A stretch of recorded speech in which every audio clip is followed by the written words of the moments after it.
and welcome to Inforunners again. Apparently this stream just keeps dying. I don't know why, but we'll try it again for the second time.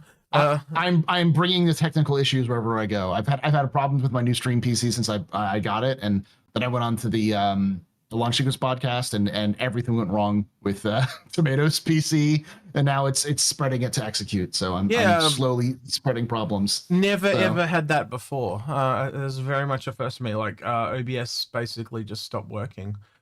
Very, very, very, very, very strange. I was going to go back to the last chat and link to everyone in that chat so they could come over, but hopefully you guys see it. It comes back up for you. Apologies for that. I have no idea why that happened. As I said first, we'll just blame Paul. It's Paul's fault. Yeah, we'll move on. It's my fault. Yeah.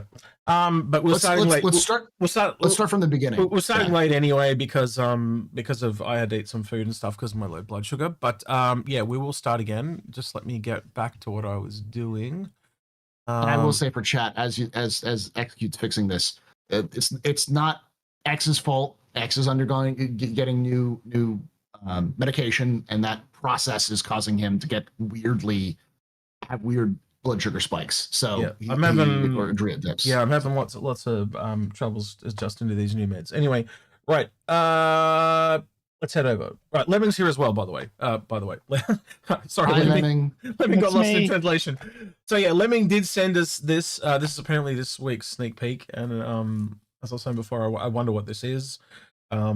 It's pretty much the Krueger wolf that we've all kind of probably seen by now, which is this one. And we're kind of very quickly going back over what we already talked about. So apologies if you're rejoining us. But yeah, essentially it looks like a big Merlin. And I love it.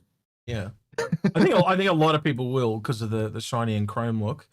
But if you also take A from here and essentially the engine of C, probably also the engine of D a bit as well, and you just put that on there, that's pretty damn close. It's not exactly that, but it's in the ballpark. It's weird to see a 3-engine design. I said this earlier, but because I don't think there's any ship that has a 3-engine design. It's either 2 or 4 or 6. I don't think we really have some of those. We might have some on the much larger ships, and as you pointed out, all of these designs have the cockpit way in the back, so you've got it's unique experience, sort of full view. Well, it's funny because when you look at Star Wars, almost all the ships are a back-sided design. Even the X-wing. They're all backseated design. But yeah, in this game, they've all been right at the front, which is really, really strange by comparison. I'm surprised they're the only manufacturer that really do it. So it does give them a unique flight experience. I don't know why they've done that. I can understand from a visibility perspective. They were probably worried about struts. If they're not in front of you, they can't be there. Well, as you said, Star Wars is a huge influence, and since Star Wars has so much of that retrofuturism vibe in the first place, this is the X-wing, it's the Naboo starfighter, it's so many different things. Sorry, you were gonna say something? I was gonna say, if you look at the history of aviation, moving the cockpit forward has definitely been a fairly recent thing. If you look at old aircraft, that's not the way that it used to be. A lot of it used to be in middle or towards the back. Yeah. Exactly. I was also saying earlier, it's like when I looked at the Meteor and I've looked at other fighters this year, it's been kind of I can at least give them credit that it's a new manufacturer as well. I don't know how the ship's going to land though, because as I also said, if you essentially take the Merlin and fly that in game and you enjoy it, then you'll probably enjoy this. But it is essentially just upped everything, so just double the stats probably. That's probably what I'm expecting. Money. It makes the world go round. Where do you see this landing? I was thinking about it before the show. You kind of got an Arrow at $75. You've got a Gladius at $90. You're the lore guy. I'll put it to you more than myself and Lemming in this regard, and then we'll come back around. But Krueger don't catch me as bottom of the barrel. Shiny and Chrome seems fairly high up there. But I also don't see them being, because I don't see this being premium because it just doesn't like. I think they would hit a problem if they sold this thing for like $150. I think that's way too much for a light fighter, you know. So I can see it's anywhere between 80 and 110, probably closer to 110 than 80. So Buccaneer price basically, because let's be honest, the Buccaneer is very expensive for what it is. Being a Drake ship, it should be lower than the Arrow.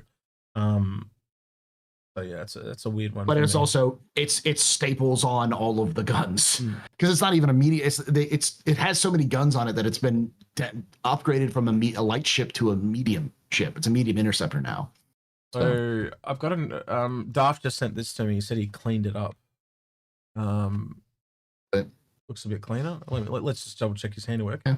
Is it in fact cleaner or is it not? Oh, wrong one. That one. Oh, yeah, I see what he's done. He's basically leveled it out and cleaned it. Yeah, okay, he has. Yes, all right, that's cool. These are more of the actual curves to it, other than just the flatness. I'm just noticing there's this kind of interesting thing there. It almost looks like I have to do it on this so people can see what I'm doing. Let's see how you kind of like got the wing here that attaches to the engine, right? What the hell is this little strut thing? It might be it might also attach to the engine. Yeah. Because remember the old, or maybe even the modern 300 has that like space in between. So it's sort of just like like a reverse port version. Overthinker says it looks tall. It might be pretty tall. It's pretty beefy. I'm looking at that cab and going, that's a head, or a bit more than a head, like where the glass is. That's like 6 foot. Yeah, 6 foot, but that's not tall. That's 5 not meters. Let me look. I would say it's not as high as a Gladius in my book. I don't know, maybe, scale can be really thrown off. I'm just asking a question. I could be absolutely wrong. I'm looking up right now for the Buccaneer, because the Buccaneer is. I have entry questions looking at it. You've got what question? Sorry. Like, how do you enter it? Do you step on the wing? I would imagine it's not a clear path. I would imagine it's like the Merlin, where the cab slides forward and you kind of step in. So you'd probably step up onto the wing, and then in. And we do. There's another ship where you step on the wing, isn't there? There was. I'm trying to remember what it was. It was the Cutlass, where you could enter it through the. They had that emergency exit. I'm thinking of a fighter. Maybe I'm wrong. Maybe it's got a new entry animation. Maybe it's got something different. Right. There was some fighter that had that, but I can't. Maybe it's something. I can't think of it. Maybe it's something unique where you kind of. Maybe it's exactly the same animation as the Merlin, if you think about it, but you just kind of like walk up a little ladder onto the wing or something, and it's not so it's a separate animation to go up the ladder, and then a separate animation to get in the ship. Maybe they separate. Well, it's the monthly report heavily implied that they were doing a bunch of new things specifically with this ship. In the last monthly report, they mentioned that they were doing new ways of doing sound effects, animations, and a couple of other sort of things that are with like how they make ships. They were doing some experiments with a ship that was unannounced and was implied to be done. So that's probably this. They're probably doing some of that. So we may see, because we also know they're doing the animation team is doing the new default entry and exit animations to try to like clean that up, since those were ancient. Every time they come out with these monthly reports and say there's 5 unannounced ships or whatever, we can pretty much go through and you can knock off at least half of them based on things that that are coming. And I think last year we had it down to 2, and one of them didn't end up coming, and it turned out it was the Paladin or something in the end. Yeah. Yeah. But I don't think it's going to be too super expensive. No. Because the sweet spot for me would be 100. I think if it was $100, it's still expensive, obviously, but that puts it in the same ballpark as like a slightly better Gladius, because Gladius is like $90. But we'll see. Algared's been terminated, Steve. I got a newer, sexier model. No, Algared just couldn't make it today. He's upgraded. Yeah. In the constellation prize is that I'm currently almost done with the complete history of Hurston Dynamics lore video. So Al's gonna have a nice little shout out in that. And I've had that thumbnail for like 6 months. I've been waiting for some time to use it. And then I was like, yeah, that's perfect. Yeah, so, yeah. Anyway. By the way, I looked up the Buccaneer, and the Buccaneer is 4.5 meters tall. Yeah. And so this would make it taller than the Buccaneer. The Buccaneer's pretty tall. Yeah. Jen, if it's Jenna like 5 meters. Jenna Tenek in Twitch says sneak peek cockpit. Yeah, we had that earlier as well. Yeah, we were showing that earlier. Yeah. Very Merlin-y. The one thing obviously the previous sneak peek is there. There's the clock, by the way, in the center of that one. It's just not turned on. So yeah. It's also on two's on the sides too, so you can see it's clearly inspired by like performance vehicles. So sorry, Levin, go ahead. So I'm looking at the picture. Do you see anywhere that guns could be? I'm thinking those two little gaps on the top. Yeah. Much like the Merlin. I think it really is just a bigger Merlin. Yeah, maybe on the wings. Maybe it's got... you're talking about the gap that's on like the nose area. Darkened. Yeah, I'm talking about here. Yeah. Which is essentially what the Merlin does. It has that gun in the nose. Integrated nose cannon. Again, why mess with something that works? Just take what you've got and upgrade it. That makes so much sense to me to do with a manufacturer. So, okay. I mean, I'm looking forward to Krueger doing more ships that are beyond just fighters. Would be nice, you know. Well, I know Krueger's take on the Constellation would be amazing because I love that sort of Flash Gordon. Yeah, you know. When we talked to Ben and John, when Algared was talking about Krueger and stuff, they said Benoit was a massive fan of Krueger. So Benoit is definitely pushing a lot of the Krueger stuff. I wouldn't be surprised if he's got something to do with why this came out. Just quietly. I mean, like we also know that there's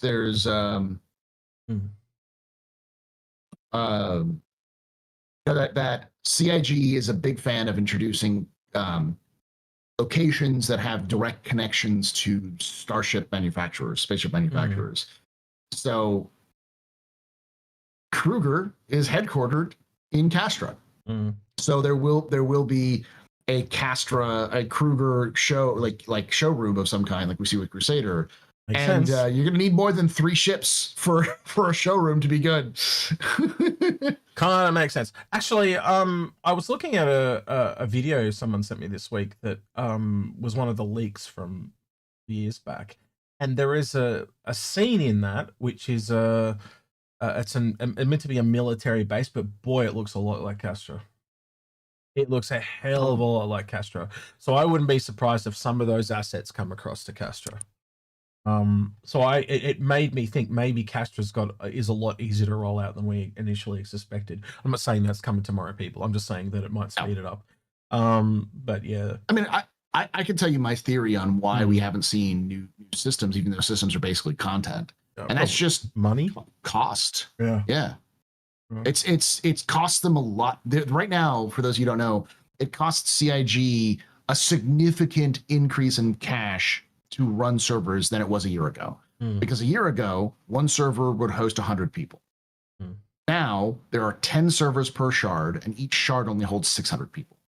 So it's a 40% decrease in people per shard per server ratio. So until they get dynamic meshing in, where they can increase the number of people without increasing the number of servers, because then they can dynamically shift them around to deal with the populations a little bit. We're just not going to see. We're not going to see them add more area without having to deal with that. So, the trader has entered the chat. See you, Oxford. What? He put me on clip of the day. He made a fool of me. This clip of the day? I don't even. No, he put me on clip of the day. Well, because Algared left, right? He went to do something last week, and I was alone, and it was really weird. Like, chat wasn't moving or scrolling. I just had this crisis. I was like, hello? Someone there? Because I'm just used to someone being there on the other end replying, and nobody was there. And it was just really weird, and I was freaking out a little bit. But, yeah. Oh, so apparently 4.3 is 7 servers with 600 people, which is good. Which means that some of the stuff they did in the background is probably improved. But they still need to have decrease that number. It needs to be at least 100, 100 people per server on average, or 100 people per, or 200 people per server, or whatever. Because they need to scale that up, and the only way they scale that up is dynamic.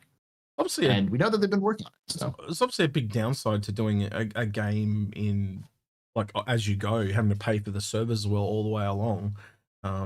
Because as the community grows, you've got to grow the servers too. So that's an ongoing cost.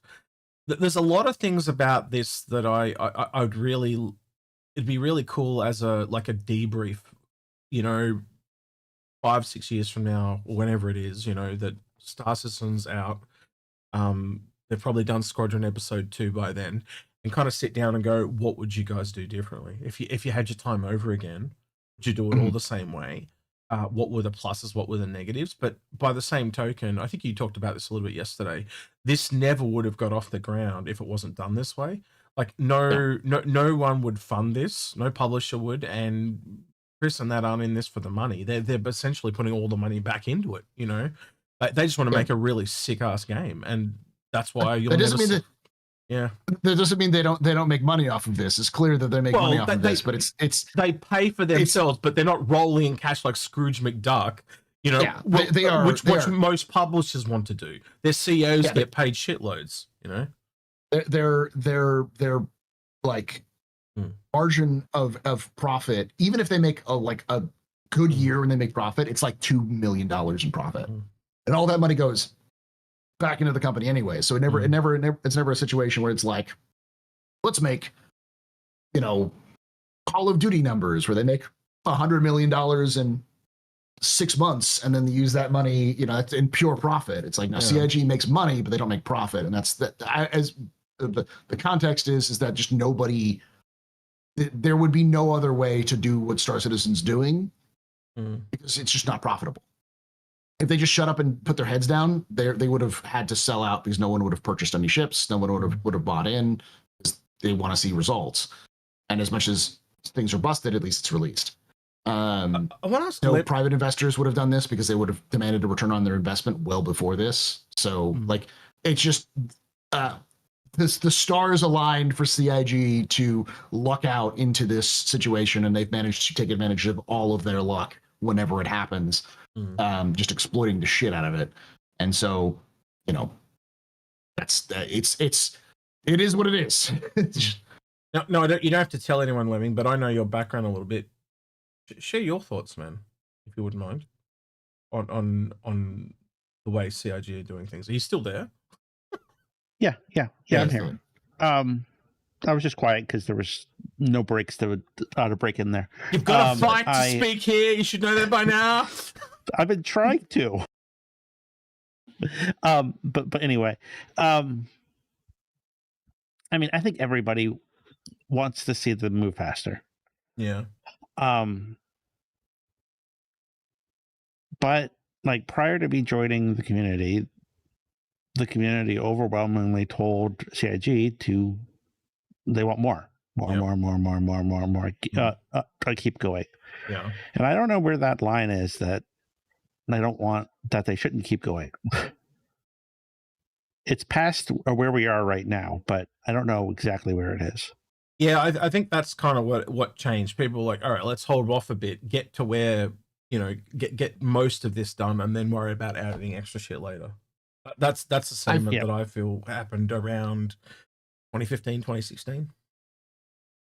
Yeah, and I think one of the big things that's happened, this is from my own discussions with people at CIG themselves, which is effectively something changed last year when Rich came in and sort of like said, all right, 1.0, we're doing 1.0. We're gonna look at what 1.0 is. We're gonna get that done. We're gonna have an actual goal for it. That changed a lot of people's thinking in the company because it now is like we have a goal. It's not just constantly. We're not just coming into work and just keeping things afloat and doing what we need to do, doing what we need to do per patch. It's now everything we do is in service of this goal. And I also think that was a little bit dangerous because people got sick of hearing about the Road to Pyro. People were like, I swear, if there is another Road to Pyro this year, I'm just going to start punching 5 years, man. was 5 Yeah. years of pyros and And- roads and jump points, and like we were making jokes about back alleys to pyro and all this at that point. Like it was, yeah, you know, not wrong at all. Right. And so now we're on the road to 1.0. Yeah. And there's going to be, like, right now, okay, we're going, but if we're still on the road to 1.0 in 4 years, I think it's going to be worse than it was on the road to pyro. Well, I think people are really gonna. Let me put this back at you. I will. Well, you go first. I will. Go on, you go. I said I will counter that in saying there's a difference though. In the road to 1.0, there will be new shinies being added frequently. Eventually, CIG will release Nyx, and eventually they'll release Castra and Terra.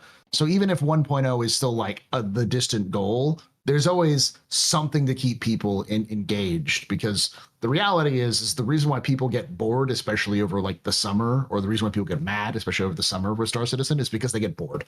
When you get bored, you're like, there's nothing new to go, nothing new to happen. And so then you have all of the negative aspects coming out because people either playing it or they're moving away from it because they're playing something else, or they get hung up on the bugs if CIG isn't fixing them. This is the first year they actually attempted to do content during the summer, and it wasn't perfect and lots of problems, but at least it's been better in terms of like engagement. It's just been more of a Yeah, agreed. When this patch first came out, I think there were 20 different server pairs or server sets with 600 people on all of them. There were a lot of people playing. And that's incredible for summer. Well, let me put it back at you guys then. And I know I'm asking a very big question, so try to be brief in your response. How do I word this? 1.0. I think I'm actually going to say what I think it is, and then I want you to say the same thing. I think it's going to be heavily cut back. I think it's essentially got what we got now, but the quality upgraded. But it won't have things like agriculture, bounty hunting, you know, lots of different like just the gameplay we have now, a lot more polished. But it won't have all the little bells and whistles. Like we won't have. Well, think of all the gameplay they've got to add to get to that. They've got to medical's got to be fleshed out. They've got to bring mining and salvage up to snuff, right? Yeah, they've got to. CIG has shown that they can do gameplay pretty quickly. Like they can iterate on gameplay really fast. They did that with mining. They've done that with salvage. I don't think that's really the issue with them. It's always that now it's like they want to make sure that it's playable, so they don't want to release it in an unplayable state. But there's a couple of cornerstones that I think CIG has to hit, which is crafting, base building, reputation, and missions. So like those 4 aspects are the big sort of cornerstones of 1.0.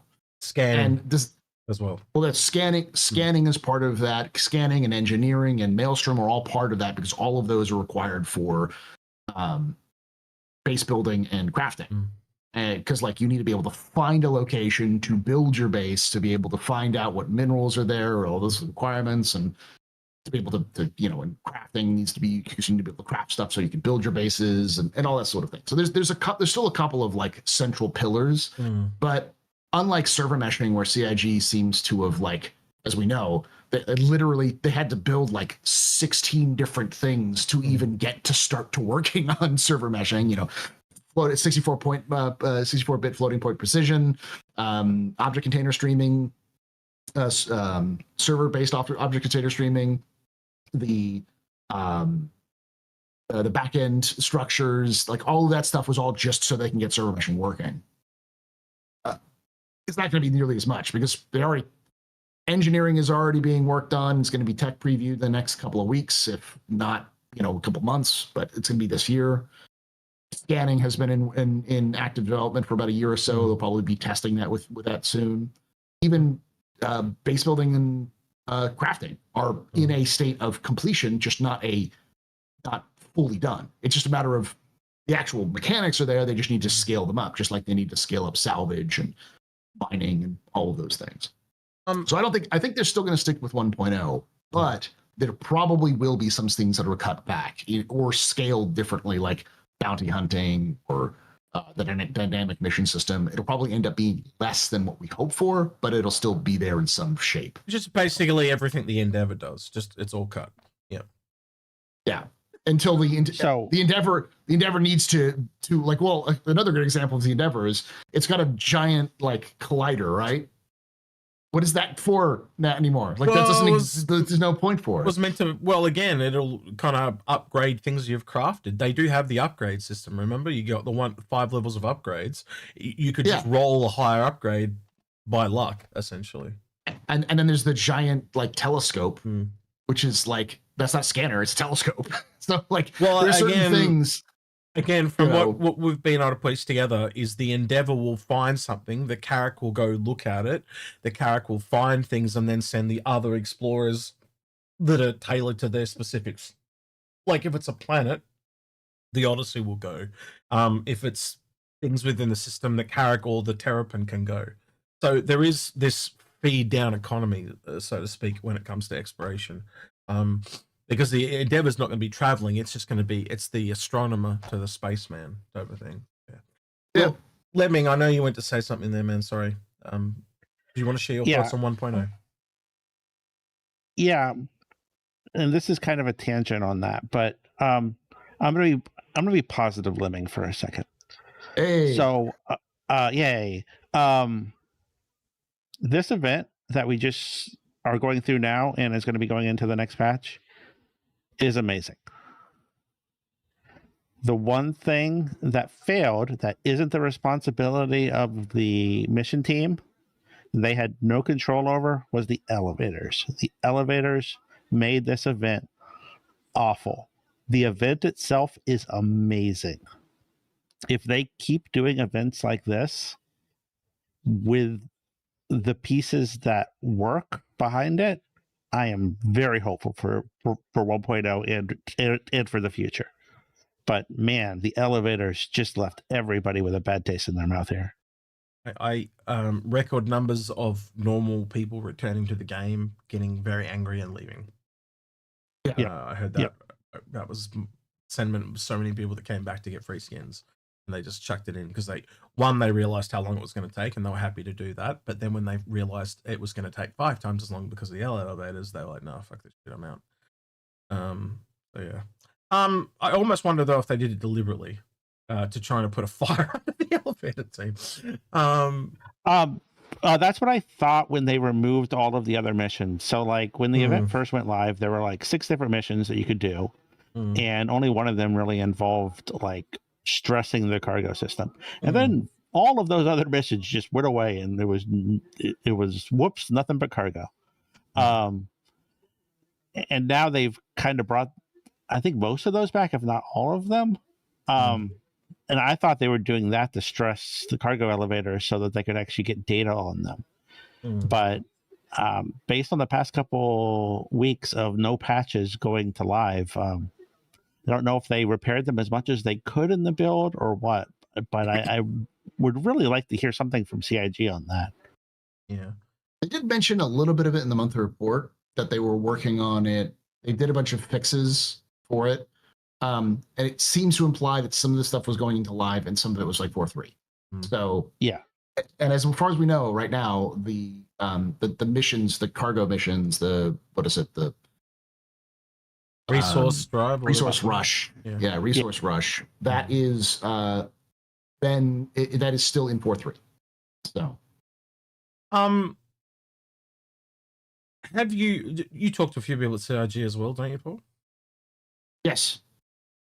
Would you say or agree with this sentiment? They've been cooking. Yeah.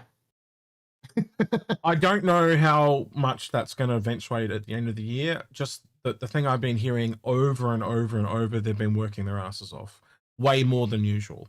And this has been going on almost all year. Now, I don't know if that means that we're in for like a really big thing at the end of the year. I've got no idea, but I can only take them at their word. I hope it does. Yeah. I hope it does. But so one thing that I will say one thing that I'll let you go real quickly, but like One of the things I will say that does point to that is that in the latest monthly report, they mentioned, a lot of the teams mentioned that they're not even working on 4.3, they're working on 4.3.1.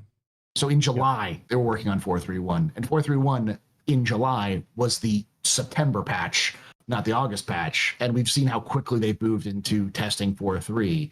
So it seems like they're clicking along because they want to get stuff done. So just go ahead, Lemming. I will say that I don't think we skipped any monthly reports this year. And I think last year we skipped 3 months of them because 3 months of them were planning. Yeah. Is that right? That's so. I mean, roughly right. Yeah. Usually they consolidate them. So like, oh yeah, November, they do like December, November, and December. January are all are usually lumped together. And I think what they did this last year, it was like November, December, January, and February were all one bump. So yeah, so I am. Oh, go ahead. Sorry. Oh no, I was just gonna say. So I have no doubt that they are putting in the work right now.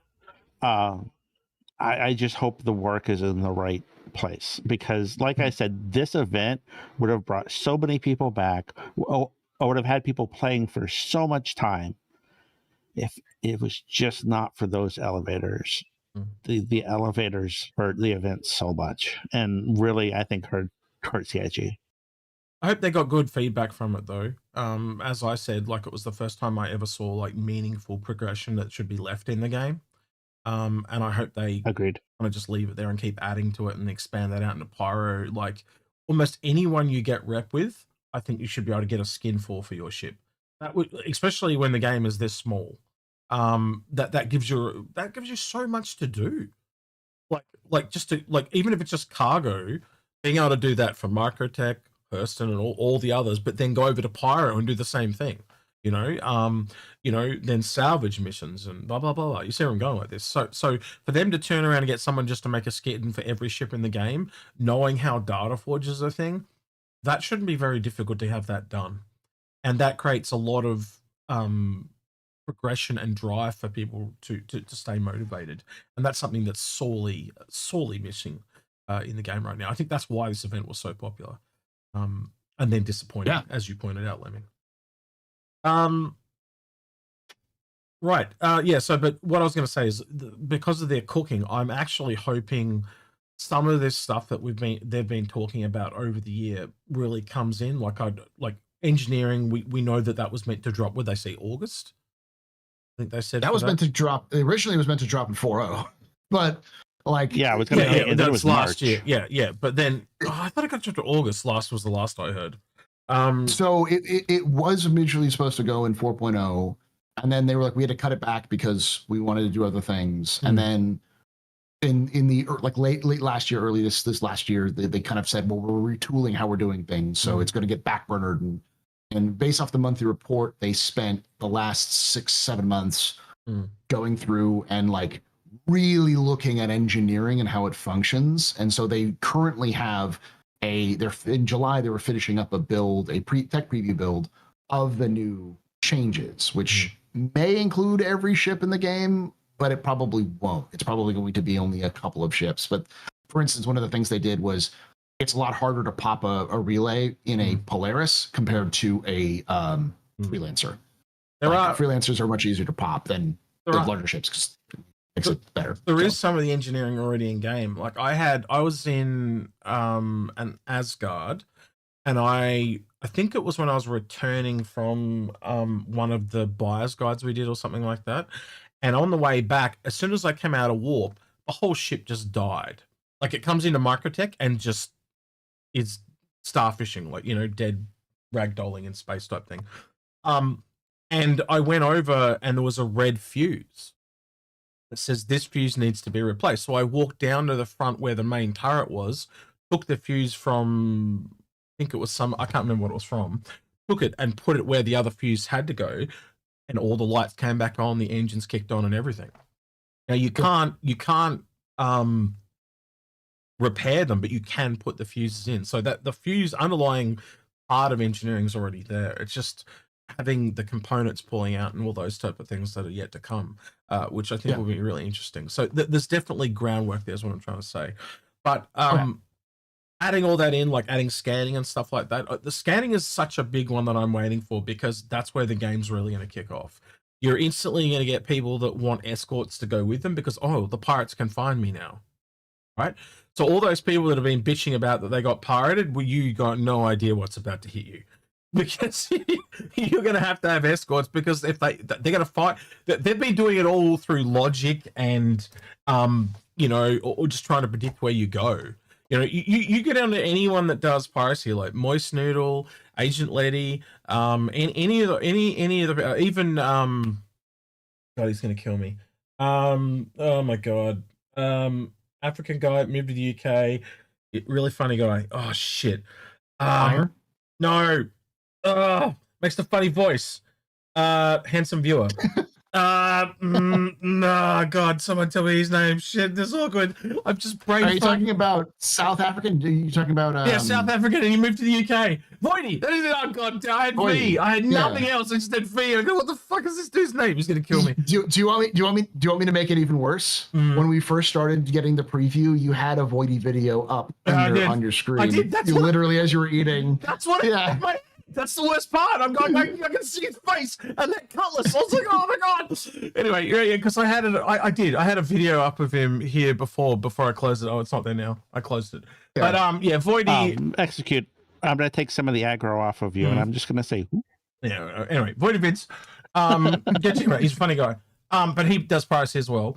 But long story short, they are going to actively be able to start doing this a lot more aggressively. But the other positive of this is most of those people are after PvP, right? And now whether you're a PvE player or a PvP player, the best part is these people are going to fall into two sides now, not just one side. They're going to fall into two. Your friends and your enemies, essentially, if you're the PvE player. And this is going to start to make the backbone of the economy, because the good guys are going to want to work with you because they're going to want the resources as well, and then the bad guys are going to want to take the resources, and so there's kind of in a weird way going to be less PvP players because they're going to split, but you're going to have to pay them to be on your side and protect you, but they're also going to want to work with you because it's going to be mutual benefit. If you're doing the mining and the mining turns into stuff that they need, you know, and so we have this whole core gameplay loop now where, you know, essentially something of value, bad guy wants to take it, good guy wants to stop it by protecting it, and there we go. The engine will start moving, the combustion can commence. We haven't had that up until this point. It's all been self-propelled, like we've all been doing it with hand crank all of a sudden, and now we're going to be going to fuel or gas, whatever you call it in America, and it actually start moving on under its own power. And I think that's a really big step forward, and it's scanning's been holding the whole thing up. I mean, I as a smuggler, literally scanning is the best thing, because without scanning, you can't have actual legitimate smuggling gameplay, because you have to have counter gameplay to that. Every single person, which is like wants to do exploration gameplay, which is like 70% of the community, you need scanning gameplay to make exploration work. Oh, so people are asking about Algared. Yes, we have consumed him. We have killed him and consumed his soul. No, just I've had this thumbnail I've had this thumbnail for ages. And yes. It seemed appropriate. I do a lot. Every time Algared's away, I threaten that he's dead or he's been replaced, and it was always people coming and going, oh, what happened to Algared? You know, dear chatters. YouTube requires a certain amount of subterfuge, and we've gotten better at this subterfuge. Because if you're coming in going, what happened to Al? It's like, we got you. Exactly. Yeah. Now you're here. Welcome. Yeah. Yeah. And people say clickbait doesn't work, but you just proved yourself wrong. Sorry. You're here, mate. Gotcha. Have a good time. Yeah. Yeah. I thought it was a cool thing. Now it looks a little bit like me. I think he looks way more aggressive than me. Oh, I don't know. What do you think? You tell me. I don't want to put words in my mouth. He looks a lot more handsome than you. Oh, for sure. Especially the metal side, yeah. Yeah. Oh, excuse me. All right, we've only got 2 questions. So if you'd like to get some questions in, please feel free. Well, one of the questions is the bot working? So I'm not sure that one counts. And then the first question is also by the same person who says, "Is the new ship going to have a quantum drive?" I would be very surprised if it doesn't have a quantum drive. Oh yeah. To be honest, yeah. I actually can't stop thinking about what you said about Castra. I didn't know they were in Castra. Yeah, they're going to need more ships, like really badly. Yeah. And I'd have to, I don't know. Well, you because you know them more than me, I'd like you to have your say, and then me and Lemming will weigh in, I think. But I don't think they're going to have capital. But you tell me, no. What do you think? What would you say? At least a medium? Where's your brain going? My brain goes to a bomber, because people love bombers, and CIG loves bombers, and they only have around it essentially, from what Algared tells me. Yeah, that's what for the Merlin. Yeah.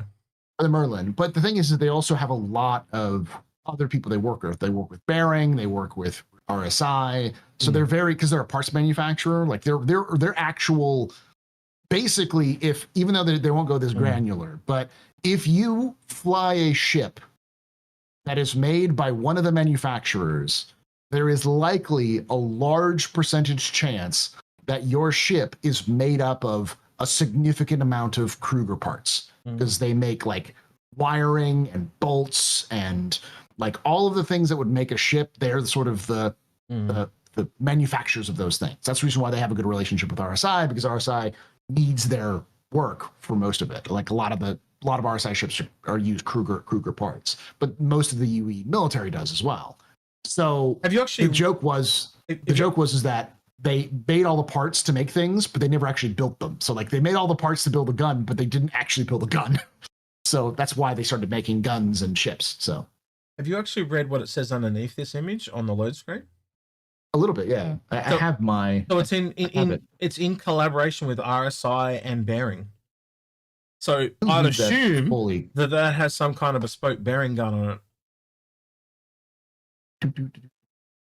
I'm gonna look it up. There we go. So I will read it directly because it's important for the context.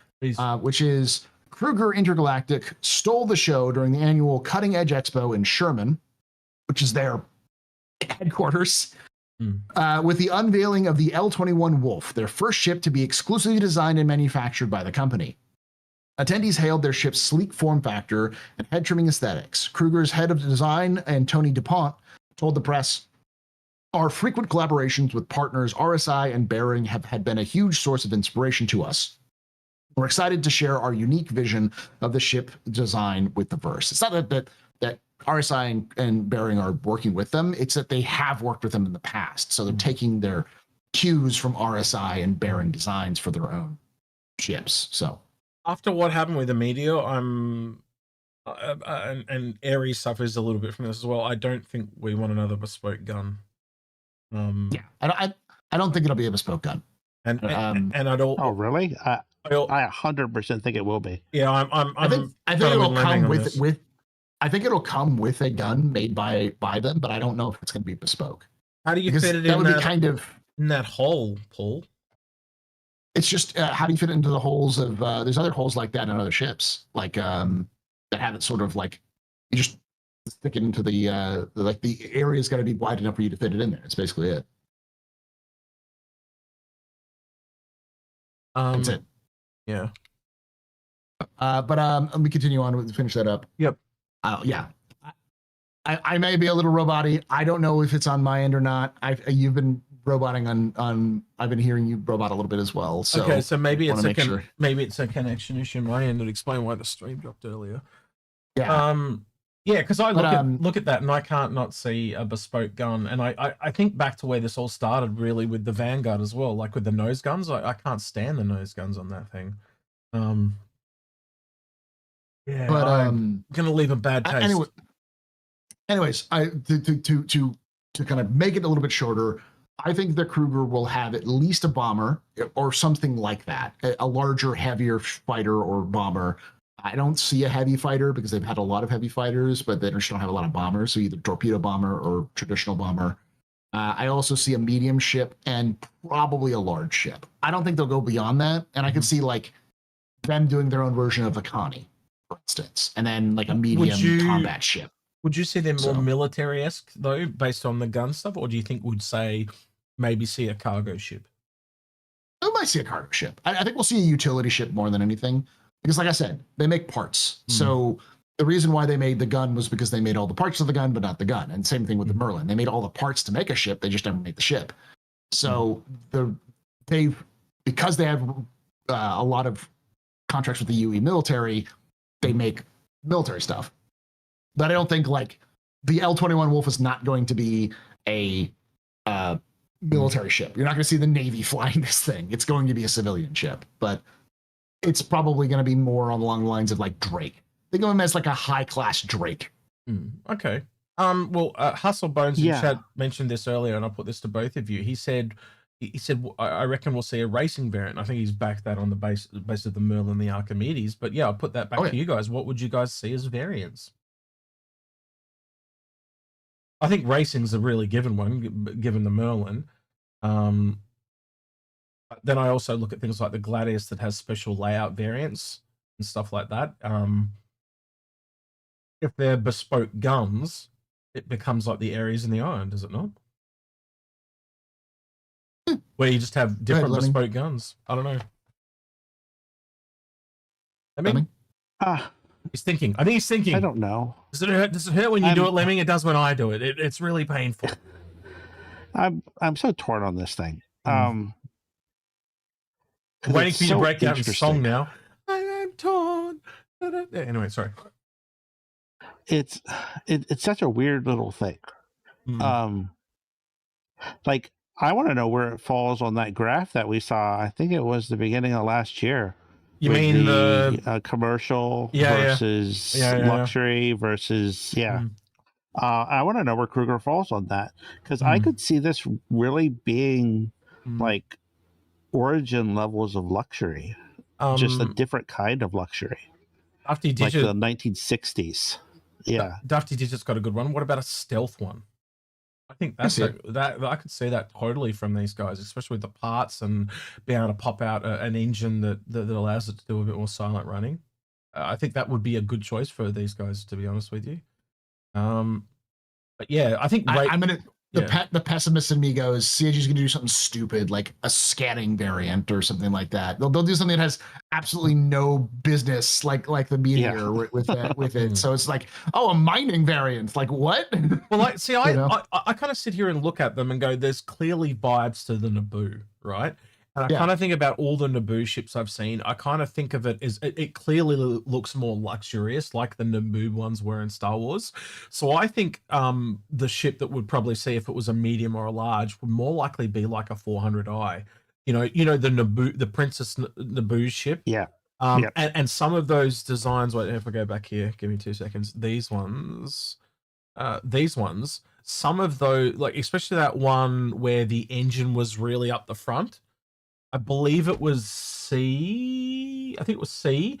Looked a hell of a lot like Amidala's, not when she was the queen, when she was the senator. It looked very similar to that, just the big wings cut off the sides. It had big wings that were cut off, and it just had the engines in the back part. So essentially, I don't know if that's the line they're going down. Maybe they're not.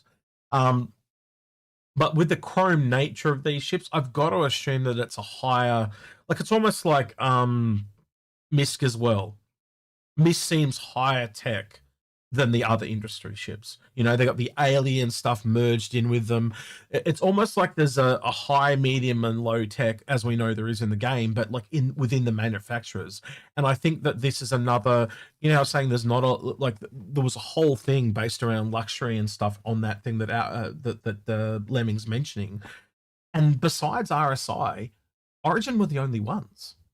This has to be one of those ones that sit up there alongside Origin. I have to assume that, just based on, and it's Lemming that brought it to my attention, what he just said a minute ago. You know, I just sent you a picture of the Naboo fighter from Star Wars. You did? I didn't get that, mate. It didn't come through. Oh, really? He sent it to me, at least. Well, it was sent to the important person. That's the main thing. One of you sent it to me, and I'll open it. But yeah. Thank you, Lemming. All right, hang on. That's not the one I meant, but that is close enough. Yeah. No, I meant you're talking about Queen Amidala's like. Let's do it live. Senator Amidala ship. Let's see if it comes up. It's got these massive. It's shit. I can't remember which one it is. No, it's this one. I can see the one that like lands on the pad. It's this one. It had 4 engines. Yep. Yeah, that one there. Yeah, that one there. This is it. But if you essentially chop the wings off, you can kind of, and if you go back and look at C, I don't have a close up of C. I've only got this one. Where was it? This one. But if you add the wings back on, it is almost identical to C. It's so similar to this one. It's not funny. But yeah, that's the one. If you remember the movie, that it explodes. Basically, there's the explosion and she's walking up towards it. I think we only ever see this fly into Coruscant, explode, and then you never see it again. But yeah. But again, like knowing how the Naboo is, the skins that we got for the Origin ships, was it the Meridian or whatever they're called? Because you get one for the 400i, there's one for the 890 jump, and there's one for the 600i, and they all have a very Naboo look. I have to assume that that's what they're going for with this, with the chromey finish. I could be absolutely off the mark, and feel free to shoot me down. But if you remember that thing, a quarter of that thing was luxury, and yet we've only really got RSI and Origin that are dancing in that playground. There's got to be more. It just doesn't make sense. Well, especially if you look at there's just a military wing. There's like 6 in there. Yep. I was gonna say the other thing is that could easily see is the kind of SR-71 style look that that her ship in episode 1 looked like. That's another one. Like, and the thing is as people say, it's Buck Rogers. Yeah. Like even the new Fantastic Four movie has very similar aesthetics for the ship that it has. So there's a lot of ways that CIG could go with the aesthetics, but it's very 30s to 50s retrofuturism. Yeah. And I think it works for a lot of the luxury stuff as well. So I have to assume that they would make, I don't know, that's just where my brain goes. Feel free to shoot me down and offer other suggestions. It's the same thing. No, I agree 100%. Yeah, it's the same thing as when I do all this stuff, I just kind of brainstorm on the fly. And sometimes, like last week's episode, that was us brainstorming on the fly, but the comments would tell you otherwise. I've never read such helpful comments, but that's how you know you made it on YouTube. But yeah, so sorry, I'm just a bit salty about that. I was going Algared, they hate us. What the hell did we do? Anyway, we did an episode on the what was it? I can't remember what it was now. Shit, what was it? Man, my brain has gone absolutely bung today. What is wrong with me? Where is it? Your channel. It was. Yeah. Oh, the Sinu ship. So I was going back through the old trailers, and I found a Sinu ship, and I realized between a couple of the screenshots and other trailers that this had appeared in multiple trailers in multiple places. No one had really talked about it at length, and then talked with Grim after I recorded an episode with John on it. Then me and Algared went back and did it again. We were predicting it was roughly about 120 meters long. It now looks like it's much bigger than that. But yeah, get a chance, have a look at it, and tell me your thoughts. Because we don't get a chance to speculate on stuff too much. But yeah, there was a lot of people. I watched the episode. I don't have any doubt that that's going to be a thing. Yeah, I think it's 100% going to be a thing. It's just like how big it is the crazy thing. Because give me 2 seconds just for your benefit, Paul, really quickly. Well, I was gonna say I'm not gonna doubt it, because also they're doing a huge library build with the Pioneer. So they're not just going to make the Pioneer and be like, we're done. Like all of those assets are going to be used for ships. Like CIG is going to go absolutely apeshit on CNOU ships here soon. Well, that was part of my argument was so this is one of the frames from the trailer. Oh yeah. And you can see it's the one that everyone wants. Yeah, the giant barge, the Consolid Outland barge. When we go backwards and forwards between them, there are a lot of things they share in common. So if I open up the other screenshot, there's a lot of. Before you do, that little tiny snub ship that's flying above it, That's definitely an Argo ship. We know. We've during the week we've gone through and I've been bombarded by stuff. So this one here, there's actually differences though, like on top. So while this one looks like a cargo variant, this actually looks like something completely different, because you'll notice the pads, they don't seem to be there anymore, where the pads are there in this one. So what we're assuming now that it's some kind of and Algared brought this up at one point as well when we were talking, and I said, yeah, maybe. And it's funny how things come back around full circle, especially when it comes to Algared. That man, he pulls some shit out of his ass that I think is crazy, and it almost always comes true. Is those sections can essentially slide out and you can put others in. That's something that me and him talked about. But yeah, the ship that you're referring to is actually from that leaked video, and that's why I was watching it. And then I ended up watching the whole thing. But if I open this is what you're talking about, right? Yeah, that one. Which is clearly a Argo MPUV with arms attached to it. No. It is a whole new ship. I've been over. I know, but that's what I mean. Like it's an Argo ship. That's the MPUV cockpit. No, it's not. It's actually a part of it is, but the whole engines and everything from the back are completely different. But from the front, it is the cockpit's the same. But as soon as you get slightly above the cockpit, it's partially the cockpit off the MPUV. Yeah. And I think from what I'm seeing, there's these piston things on it. I think those arms can move up and down, and I think it's so it can look over or under the box that it's carrying in front of it. I think it's large magnetic things, so I think it just essentially flies into the side of a crate, magnetizes, picks it up, and then it can either look over or look under. Because again, if I go back to this shot, now it's got these big pistons here. I think that's to rotate the arms up or down. Could be wrong. But this is where I throw the lore in there. There is a ship that exists in Argo that it predates the MPUV, which was designed specifically to load and unload only Argo stuff, and it had the specific system called the latch and lock system, which allowed it to connect to any cargo container that the Argo was using. That system has mostly been gone away because it was replaced with a system that was developed by MISC. But it was called the Orbital Utility Craft, and it was like a more very specific role MPUV, and then the MPUV was sort of built off of that to become more with its little modular system to be able to swap out more for difference. Okay. I could see this as an OUC. This is just a modern OUC, which designed specifically just to quickly load and unload big crates as it moves around. So. Yeah, I believe that. You can see that big bulbous in the back. That's got to be fuel. Yeah, the orb. The name, the orb thing, kind of makes sense. So yeah, long story short, enough rope to hang yourself every single time. There are still some really big mysteries here, because even if this is remotely the close to the size of an MPUV, that makes this ship a lot bigger than we initially suspected. We were working off the theory at the start that this was essentially a 64 SEU cargo container, because it looked like a 32 that had been pushed together. We now think they're much bigger than that. And if that's the case, that originally the ship was 100 and something, it now looks like it's more like 280 to 250, so it's essentially double what we thought.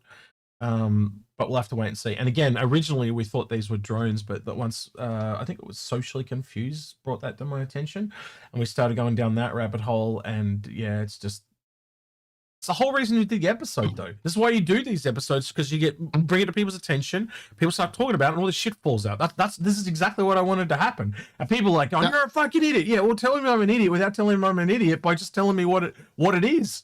That's what I wanted back, was the critical feedback. By the way, that's what CIG wants too. You have a problem, tell them how to fix it. Not that they're a bloody idiot. That doesn't help fix it, does it? So yeah. I will also counter with it. It's important to note that this is specifically built for Squadron 42. It is unlikely that we will see this in Star Citizen. It may. You really do? Eventually. I do think that this was originally specifically for Squadron 42 to add a huge.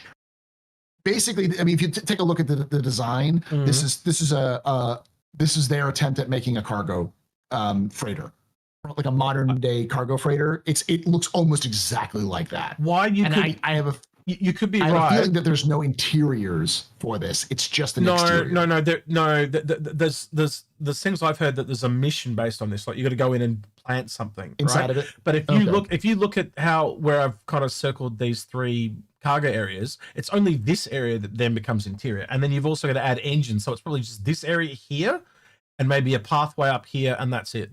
So most of it is going to happen just in this little tiny area here, right? So it is a very it looks like a very big ship, but there's not a lot to it. And we also you can get a scale from it because there's actually a shot of it from behind in one of the trailers, one of the more recent trailers for Squadron. It's you held the line trailer, and we did have that. Yeah. I've got the other 2 screenshots that I haven't opened are literally from that we used in the episode. Are literally from that. No, it's from. But the thing is, you'll notice is that it's not textured here, and also one of the landing pads is missing, and it's all colored in Dataforge, like so they're yellow here, and then you jump forward 12 months to the next trailer, it's exactly the same ship, but they've actually textured it properly. So you can see that it's been in there for a while. But again, if you're going to make an art asset that's a ship, why wouldn't you use it twice, as in Star Citizen and in Squadron? We could be completely off the mark, and you could be 100% correct. I just don't see them doing that. What I'll say is, I think it'll eventually come into Star Citizen, but just like the Javelin, they only modeled the parts of the Javelin that were very important for the story that they were telling, which is why when we did the Javelin tour, it was very limited, because they haven't modeled out the interior of the Javelin. And I don't think they will until after Squadron's release. It might be that Squadron 42 Part 2 takes place in a Javelin, like Part 1 takes place in an Idris. So then they'll have to model out all of the interiors, because the original, for those of you all don't know, the original idea of Squadron was like similar to Wing Commander, where you start off in a small ship, and as you advance in rank, you go from lieutenant to captain to lieutenant colonel, and then colonel, or I think it's Navy rank. So it'd be like lieutenant, then captain, then commander, then lieutenant commander, captain, all the way up that sort of way. And each rank jump, you get to assign to a different ship.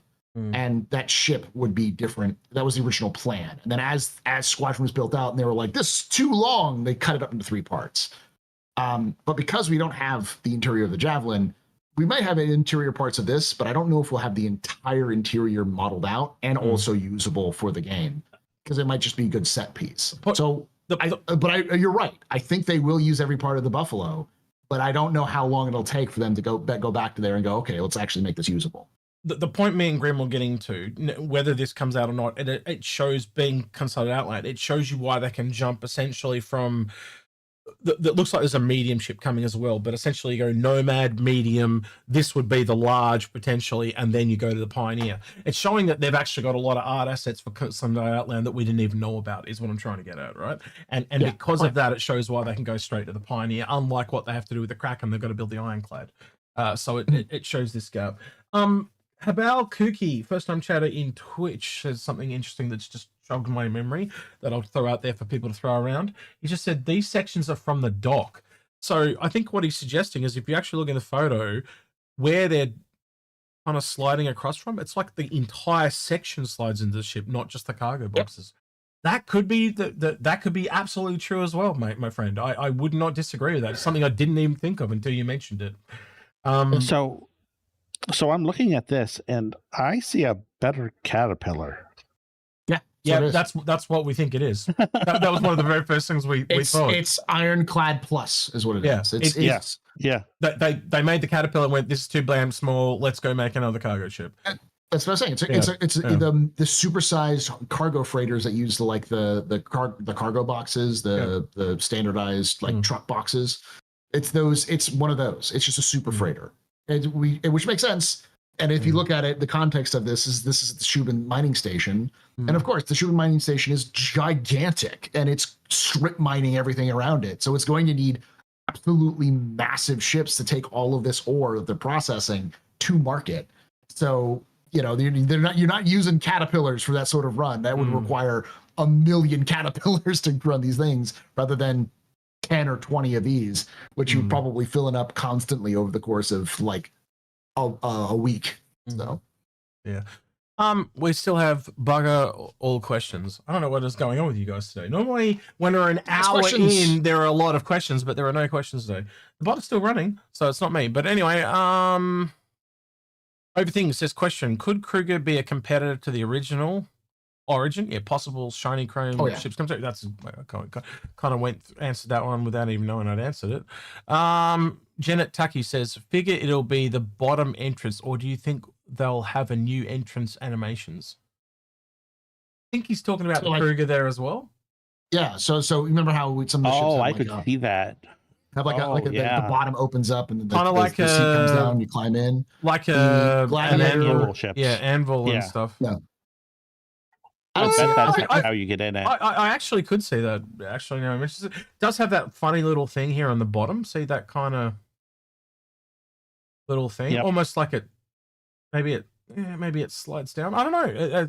It's a very interesting question. You've made me reevaluate how that does it. I just assumed it slid out like the metal, and maybe I'm crazy. But for those of you who are wondering about questions, it works. If you've watched the captain's table, it's the same bot. So put question in brackets or put the question anywhere you have question in there. It'll catch the question. So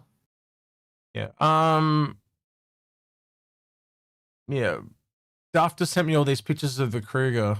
I think we've moved past it though now, Duft. It would have been good half an hour ago, Duff, but yeah.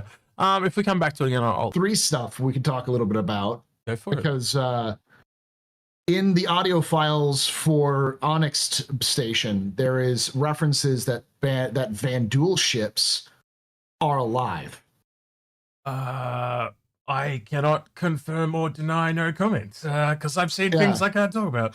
The interior, Dr. Jorrit talks about how the interior of Vanduul ships are, they have some sort of biological component which helps them stay, what is it called? Stay compressed. So like to keep out vacuum, to keep in atmosphere. And they say, well, the one that the ship we have doesn't work. And Dr. Jorrit goes, wait, it's open to the PTU have you tried now. Feeding it? Wait, it's open to the PTU now, isn't it? Yes, it is. Oh, I can talk about that. Yeah, they're just it's like a statue. You can see one and it's got all the shit hooked up to it. It's nothing to write home about. It's like they've caught one and they're doing tests on it essentially. Yes. Yeah, and there's an audio file which talks about its biological components inside of it. So, well, there was a thing in the current patch that was talking about animal testing going on in Pyro from the same doctor. ASD labs. Yeah. Same guy. Yeah. Same guy. He's a new secret antagonist. It's very Umbrella Corp, Wayland Yutani. I would just sort of. That's what I would say. It's very InGen. Yes. The whole, especially in the new areas, they're very Jurassic Park vibe. The whole genetically crossing animal, like dinosaurs, things that you've seen in the last couple of Jurassic Park movies, which is a bit weird. But that's exactly like when you get into the lobby of the new place, it's like they have different colored ones. Like the first one I saw was red. The second one I saw was like. You know how in one of the Jurassic Parks they have the blue water up on the wall? They've literally got that, like, and then there's like the raw rock in the lobby and stuff like that, which is exactly, it's so similar to Jurassic Park. It's not funny. They're very heavily styled it off the Jurassic Park movies. It's not. You'll see it yourselves when you see it. Yeah, and it's a classic Frankenstein's monster situation. Dr. Jorrit is definitely involved in a lot of really questionably ethical experiments. So just say that asshole. I mean, I think there's no chance that it blows up in his face. I mean, of course that's never happened in any of those stories. So I mean, Paul comes in and just throws you under the the bus. There's this bouncies guy. He goes, "Oh hi, it's the legendary pool." And it's like, "Oh hi, Execute." Like what is this? Your chopped liver. That's what it is. Yeah. Right. But there's actually another question which is connected to that. Somebody asked. Let me pull that up real quick. Which is Cody Fox 00 asked, Dr. Jorrit abomination boss for Halloween? I think so. Ooh, because that here's the makes thing. a lot of sense to tie in an event with Halloween. Yeah, sorry, go ahead. Yeah, it makes sense. Monthly report. They're working on a boss battle. They're working on a mini boss battle. And all of the stories are about genetic modifications. And Dr. Jord is giving off the big signals of he wants to hybrid human and Vanduul DNA. He wants to create a human Vanduul hybrid. So what if it was like how I'm visioning how I would do that. You know how they put the cybernetic stuff into the Vanduul? So it's like a human that's got all the cyborg parts in him. So it's like half human, half Terminator, half Vanduul. Yeah. So I can see that. That sounds amazing. And he's like, because they're like 7 foot tall, so it's almost like a Titan suit thing. But and then you have to fight them, and they that way they could reuse the Vanduul combat behavior, which they haven't done that yet. And they just have to modify the skeleton of the Vanduul they already have. So they're reusing the Vanduul, and then they're just adding different parts to them. It's an easy flip. It's an asset flip. But do you know the designed around a specific behaviors that they can build? So have you seen the clip of Piss Poor Pete and the Titan suit, by the way? No. They were able to repair it by hitting it with a med stim. So it implies somewhere in the code they've essentially just taken the Titan suit and it's this human modified. Yeah. That's scarily bizarre, but it works. So who am I to argue? But yeah, crazy. Well, it's an armor, so it's as for the game treats it as armor rather than treating it as a vehicle. So what do you do when you heal somebody? You're healing yourself through armor. So it's probably just a bug where like it's treating it like armor. So when you try to hit the heal, you hit the heal and it heals the armor, even though it's not supposed to. So like I know that there's some people that are angry about the showdown not including the Atlas. And I from the beginning said it's not a ship. It's not it's barely a vehicle. It's a suit of armor. It's a tool. It's like putting the maglift tractor beam up for ship showdown. I mean, it made the event for me. I like, because I don't know if you also know this. So I was on a stream with Pisswell Pete, and I basically said, "What would make you use the raft?" And he literally said, "If someone donates $100, I'll use the raft for 24 hours." Big mistake, obviously. You knew as soon as you said that. I know. Yeah, and that's what happened. And now he's only about halfway through and he's still pissed. And I said, look, you don't have to do it all in one hit. Just break it up a bit. Because what I wanted him to do was go into the raft and go backwards and forwards between other ships and learn. Because I do that myself. You got to use the ships that you hate to understand why you like the ships that you like, but also learn what they need to improve and stuff. So using the raft for this event and the Atlas, I kind of learned a new appreciation for them. Especially the Atlas, way more. Like the raft is great, don't get me wrong, but as soon as you go above that cargo limit that it does, and let's be honest, it does have a limit. And again, if we get another Argo ship that's like a large or even bigger, so like a Hercules sized raft, yeah, amazing. I think a lot of people will like it. But the Atlas, it forced me to learn how to use it properly, and that looking parallel to where you're loading and holding the Z key and doing this thing is amazing. It's actually a lot of fun. It's almost like fly fishing because you're actually like looking, waiting for the box to land at the other end, and then you're instantly going the other way, and then you're going the other way, and then so the box is going in the opposite direction to where you're actually looking, and it's this whole. Can I keep up with myself? There's like a mini game within the mini game. It's quite interesting. And it's fast. Yeah, so really like, fast. It's much faster than your tractor gun. I've heard so many people who complained now that they've had to learn how to load ships with tractor beams, and they're like, I hate it. I hate it. It's like, well, you just get good at it, like I have. I was out doing Pete 4-1. I was doing 4 boxes for every one that he was doing. So just crazy stuff like that. But yeah, again, the Atlases I'm really kind of impressed with. Actually, I'll put this to you while I'm thinking of it. When do you think we'll see another Titan suit? Because my money has roughly been on September, because that's when the original Atlas dropped. And I was wondering if they would make it a yearly thing. But I still think there's an Atlas yet that we haven't seen, which is the salvage variant. Yeah, I think we'll see another. I thought you were asking like a Titan suit in general, because like I meant Titan suit in general. I was hoping originally it would be like one a year, almost like when you see the new ships. Maybe it might be every 2 years, like new ships. I don't know. I think we'll wait. The Zeus system isn't going to be released until after, until Squadron, because that's a Squadron asset. So you're breaking up pretty bad. Yeah, you are breaking up really bad for me too. You're on robot. I don't know why. But they did find in the files, and I did ask you this, and I'll get your answer on this. But the Aegis what's it? Hermes, and Hermes is the messenger of the gods. Yeah, there's Zeus and Hermes. I can see that. Yeah. So my thought was yes, it could, and I've had a lot of people say yes, it could be a ship, and I will not deny that at all.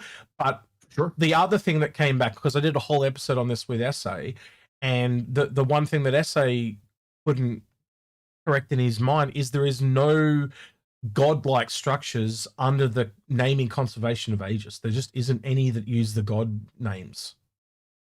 Nope. So he thinks that more than likely is a Titan suit based on the fact that it's called Hermes. I can see it, like a light Titan suit, because like CIG. That's what we thought. There's no way Scout. CIG is not going to be adding vehicles like when they like the Ranger. The Ranger is the only bike.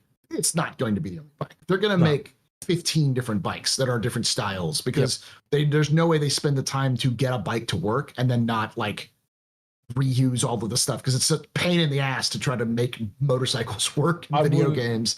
I wouldn't be surprised if we don't see one that's like half and half either. Like it's a tire at the back and hovers at the front or something like that, you know? Like And I think the same thing's going to happen with the Titan suit. So I could definitely see the Aegis Hermes being like a scout variant or like a recon variant of a Titan suit, and then Titan suits becoming really super specialized armor for like heavy assault, recon, repair, rearm, that kind of thing. So it also goes into what we usually say about they try to sell them from worst to best, because again, if you're going to release combat variants, you do the light, then probably the heavy, and then maybe the medium or something like that. They did the same thing with ships essentially.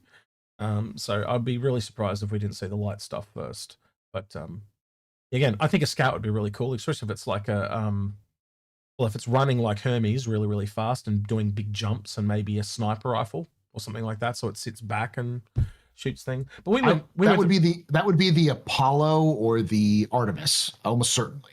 We'll probably see like an Artemis, which is like a sniper variant. Hyperion. Could see Hyperion, yeah, because he's the sun guy. Yeah, but yeah, like Artemis is the goddess of the hunt, so I can see that as being a sniper. And we went through all that in the episode.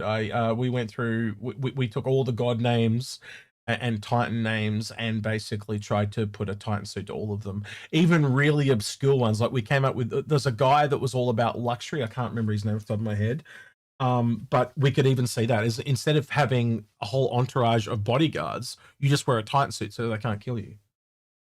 So it's just like a VIP, like a really ornate golden silver. We need to get Paul's president character in that for the next Siege of Orison.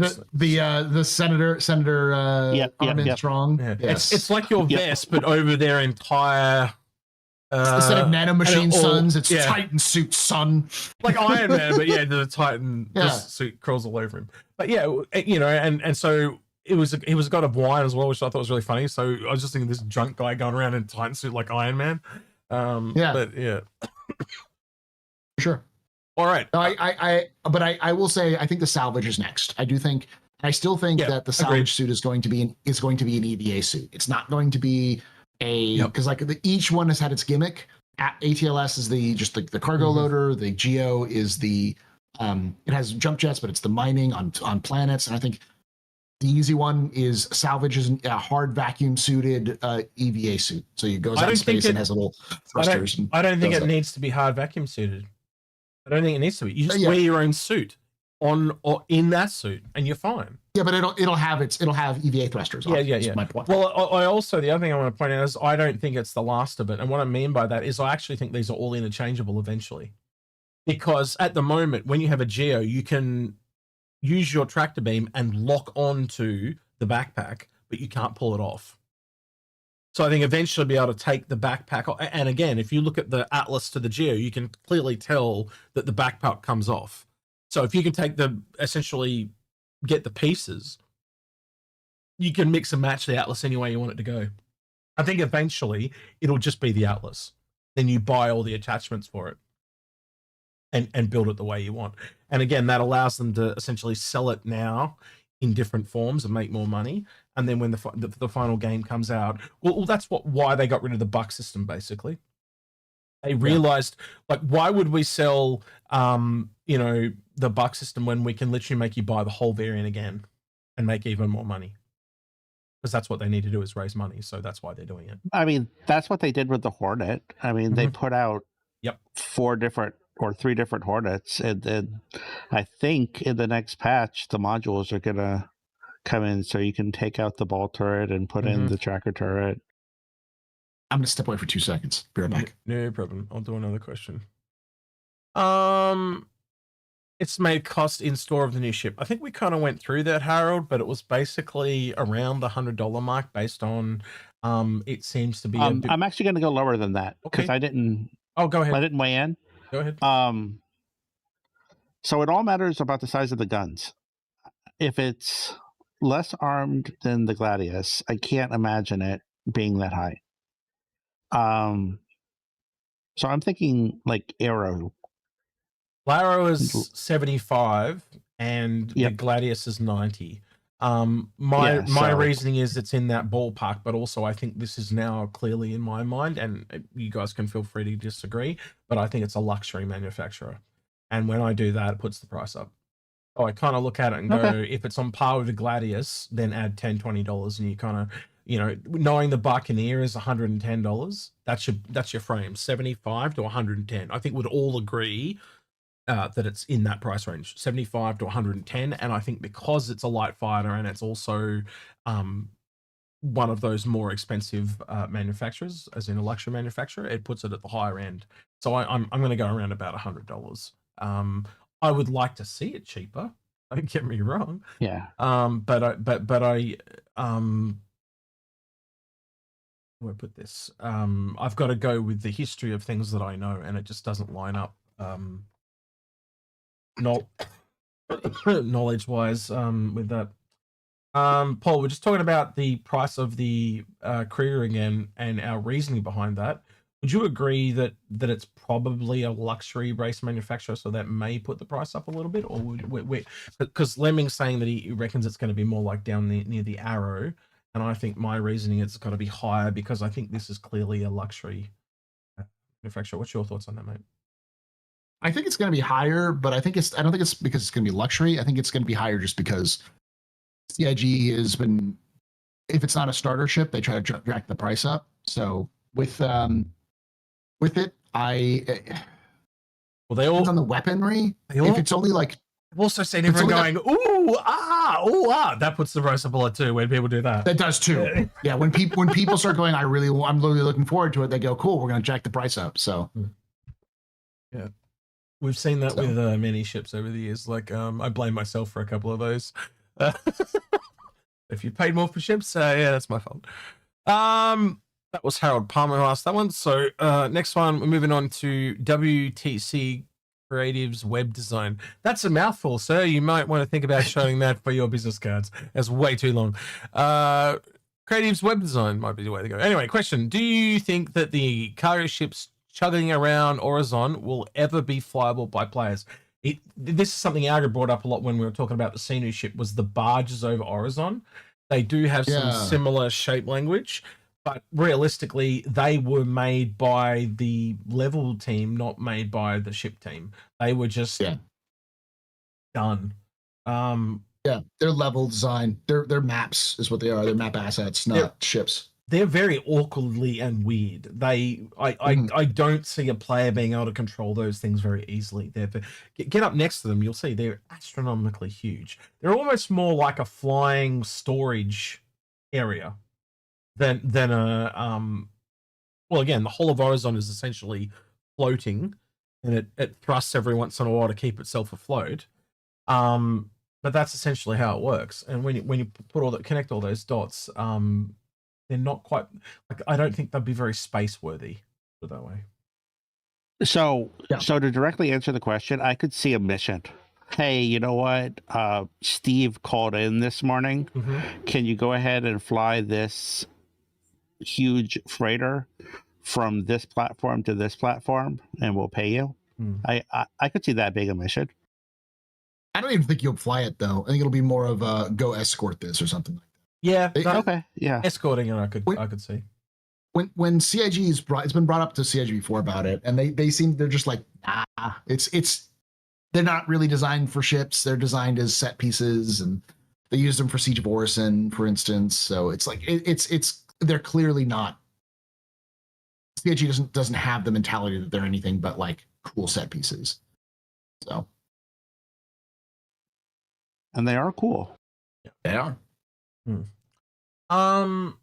Here's poor Pete, the bane of my existence, says Meteor was a single seat fighter for 220 pound. That's going to be the upper limit, surely. Technically, it's a medium fighter, not a light fighter. And also that one really does break the mold because it's got light fighter elements, heavy fighter elements, and medium fighter elements. So it breaks the mold quite a lot. And $220 is bloody shit poor expensive. Like it's ridiculously expensive. It doesn't even make sense next to other fighters like the Scorpius or the other heavy fighter, the Hurricane. Like it's just really weirdly priced. They base that purely on look that ship more than anything. And anyone that's flown it will tell you there's some horrible things wrong with it. Yeah, it's a very strange fight. Yeah. Well, it's also important to note that that ship that ship itself is also a variant of the Mantis. So it can't be too different from the price of the Mantis, otherwise people will scream. Yeah, and they didn't want to make it too close to the Mantis because they needed people to upgrade or wanted to upgrade or something like that as well. So yeah, but you were going to say Lemming? I was going to say it's shielded like a Buccaneer. I mean, it has like 3 or 4 size 1 shields. I mean, that's pathetic. Yeah, that's what I mean. It's got that's the element I was talking about being like a light fighter. It's literally a glass cannon, but also the Hurricane's meant to be a glass cannon, and he eats it for breakfast. But then again, you've also got 2 people on a Hurricane, cheaper and more people. Like I could just never get past the price killed the Meteor. It really, really did. It was dead on impact, and I mean impact deliberately. But yeah, it killed itself. But what that means though is that there is no price range that the Wolf is going to be judged by. It's a brand new ship, so it's harder to judge because we can only judge it based off its class, and its class is a light fighter. That's what the L stands for, by the way. Well, then P stands. Put this in your memory then. What's the most expensive light fighter? And by my memory, it is literally the Buccaneer. Well, yeah, the Buccaneer's not a light fighter. It's a medium fighter. It's been reclassified as a medium interceptor. The Blade, yeah. But the Blade also has the alien tax. Yeah, that doesn't count. Yeah. That breaks the molding on Drake. Buccaneer is a light fighter developed by Drake. You're on drugs, sir. They changed that title. They changed that during the what was it called? During the one that everyone hated, Master Modes.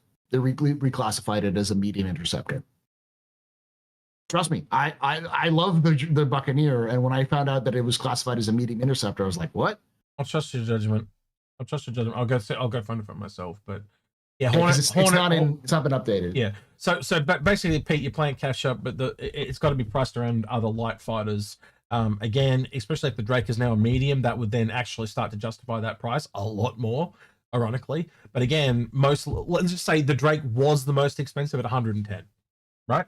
So it would be 75 being the arrow, up to 110 is the ballpark of where this thing should land. Good land. So it doesn't say the CIG's official site doesn't say that it's a light fighter. It says it is an interdiction. Yeah, it says size small. I'd want to go look at it on the ASOP terminal and see what it says. Says there, because that's where it would be updated if it had done anything. But yeah, the last time I saw it said light fighter on the ASOP. So again, I got to run, everyone. But all right, Lemming, thanks for joining us. Thank you, Lemming. Hey, bud. Yeah. So yeah, okay. But I still think $100 is probably because like the Gladius is like $90. So yeah, I'm around there. Yep. Right. Lock Ostrich says, as it's looking like Nyx is not literally Is not likely for this year. Do you think it will be likely for next year, or is this something post Squadron 42? It's next year. Like the reason why it's not this year is because, like I said earlier, it's skirmishing. In fact, someone else corrected it. Apparently, it's not that there are only 7 servers for 443. It's that there are 7 servers for Stanton and 3 servers for Pyro. So it's a 3-7 split. So it's still 10 servers. And they've tried 6-4 splits, and they've tried other splits like that as well. And they seem to move it around based on, well, there's more events in Stanton at the moment, so there are more servers in there. Yeah. And that's what Dynamic does. Dynamic allows that just shift around naturally rather than having to be manually input. And that means that they can increase the player cap potentially. And if they can increase the player cap, then they can have the same number of servers, 10, with more players. And that means that if they added Nix, it wouldn't just suck up server resources. Because like in all likelihood, with the number of players that are in Pyro right now, they could probably only have 1 server in Pyro. It's just no one's in Pyro because everyone's doing Stanton stuff. So, for the way Paul's talking right now, chat, I really should have titled this episode "Paul's Been Terminated" because that's what he sounded like.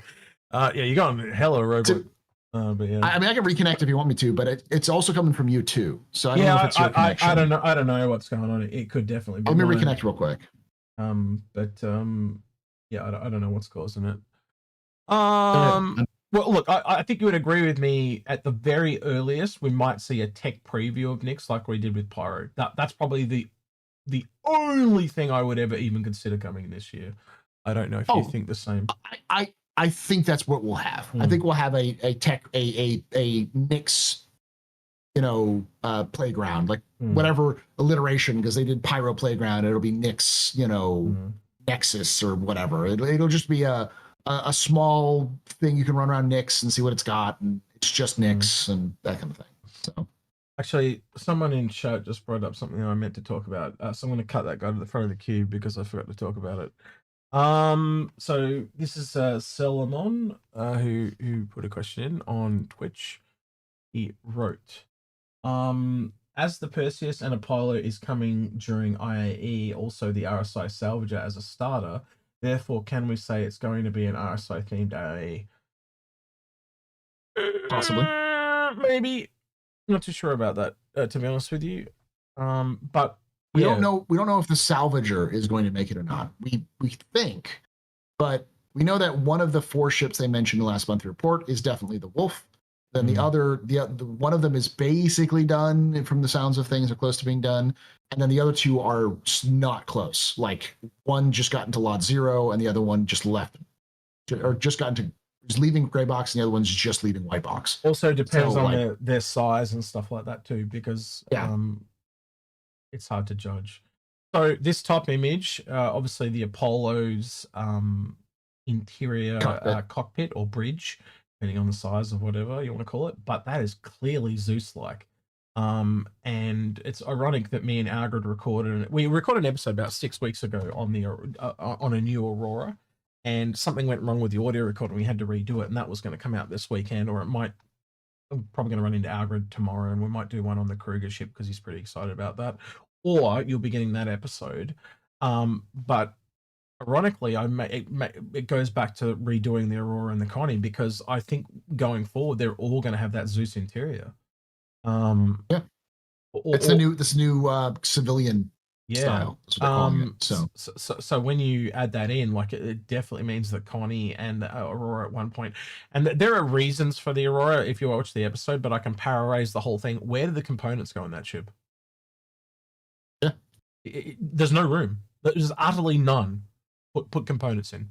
No matter where you look, there's just nowhere to put them. There's one spot, and there's not enough to put them all there. We kind of went through it, and it just doesn't add up. So that ship has to be redone at some point, which is probably why it's been taken off the store. So yeah. Hey, again, maybe that's not the RSI Salvager. Maybe it's a new Aurora coming at the end of the year. Who knows? To go along with your question there, Stillman. Almost certainly we're going to see a new Aurora before 1.0. And again, if I believe that 1.0 is secretly going to be coming out, or they're shooting for it. Not that it's actually coming out, but that they're looking to shoot for it to release in 2027. Then what? It's like what? 9 months, or is it 18 months for it to from the beginning? So I forgot what it is. 18 months. Are you talking about for the ship pipeline? 18 months. Yeah. Yeah.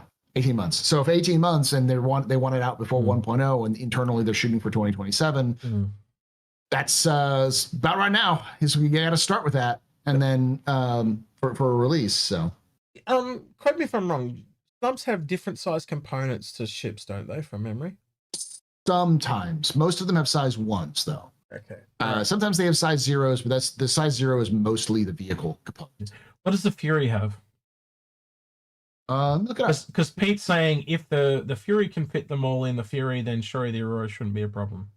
But either or, they're still going to be added to the ship regardless. They're size 0s. Size 0 life support, size 1 for size 1 radar. Yeah. So they're all size 1s. But yeah, and then they could. But the problem is location. Like right now, there is no geometry that you could put them on there because the back of it is mostly for cargo.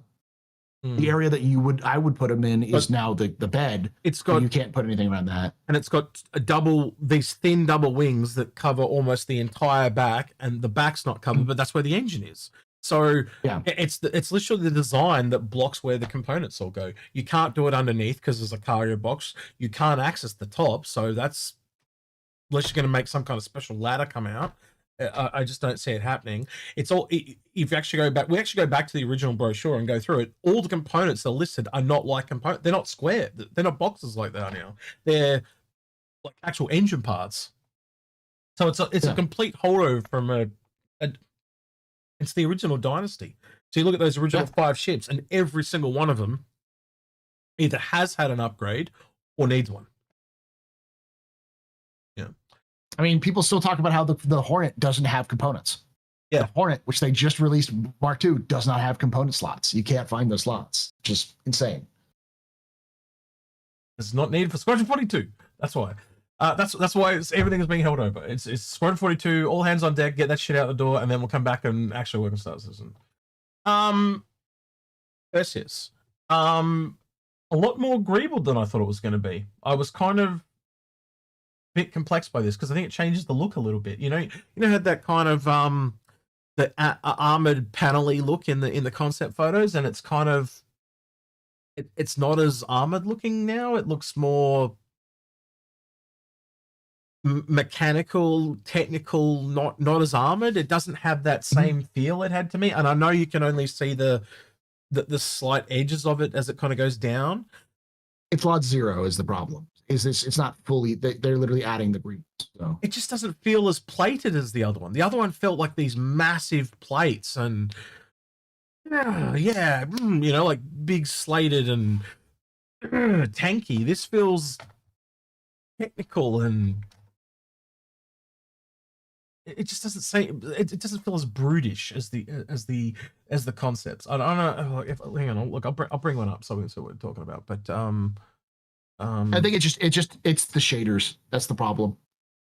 The shaders aren't added to it, so the reflection doesn't look right. No, if it had a good reflection, like if it reflected off, it would look more metallic-y. Right now, it looks very composite-y rather than metallic. I think it's that's not the one I wanted. I wanted the other wiki. I don't like that wiki. I like tools. Man, is this the original? Yeah, this might be the original. Hold on. Yeah, this will do. Right. I wanted. Where is it? Skip. No, these are all these ones. I want the this, go down. Yeah, this is kind of what I want.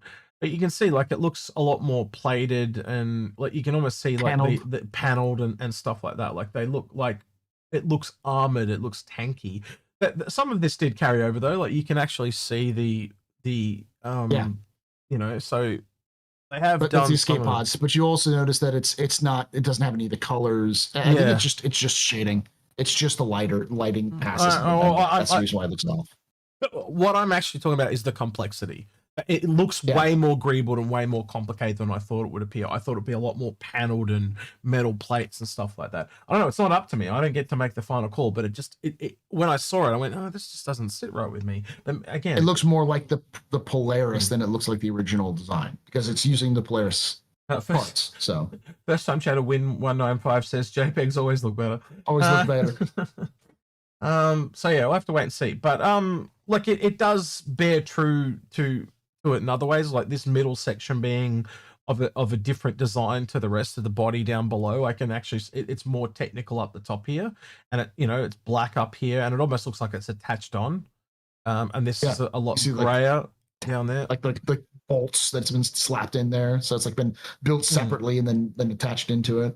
Yeah, they didn't just put PDCs on it either. Like people thought they were going to do. That's still the remote turret. That's a turret. Yeah, which kind of surprised me. So yeah, that would be the only pilot controlled weapon.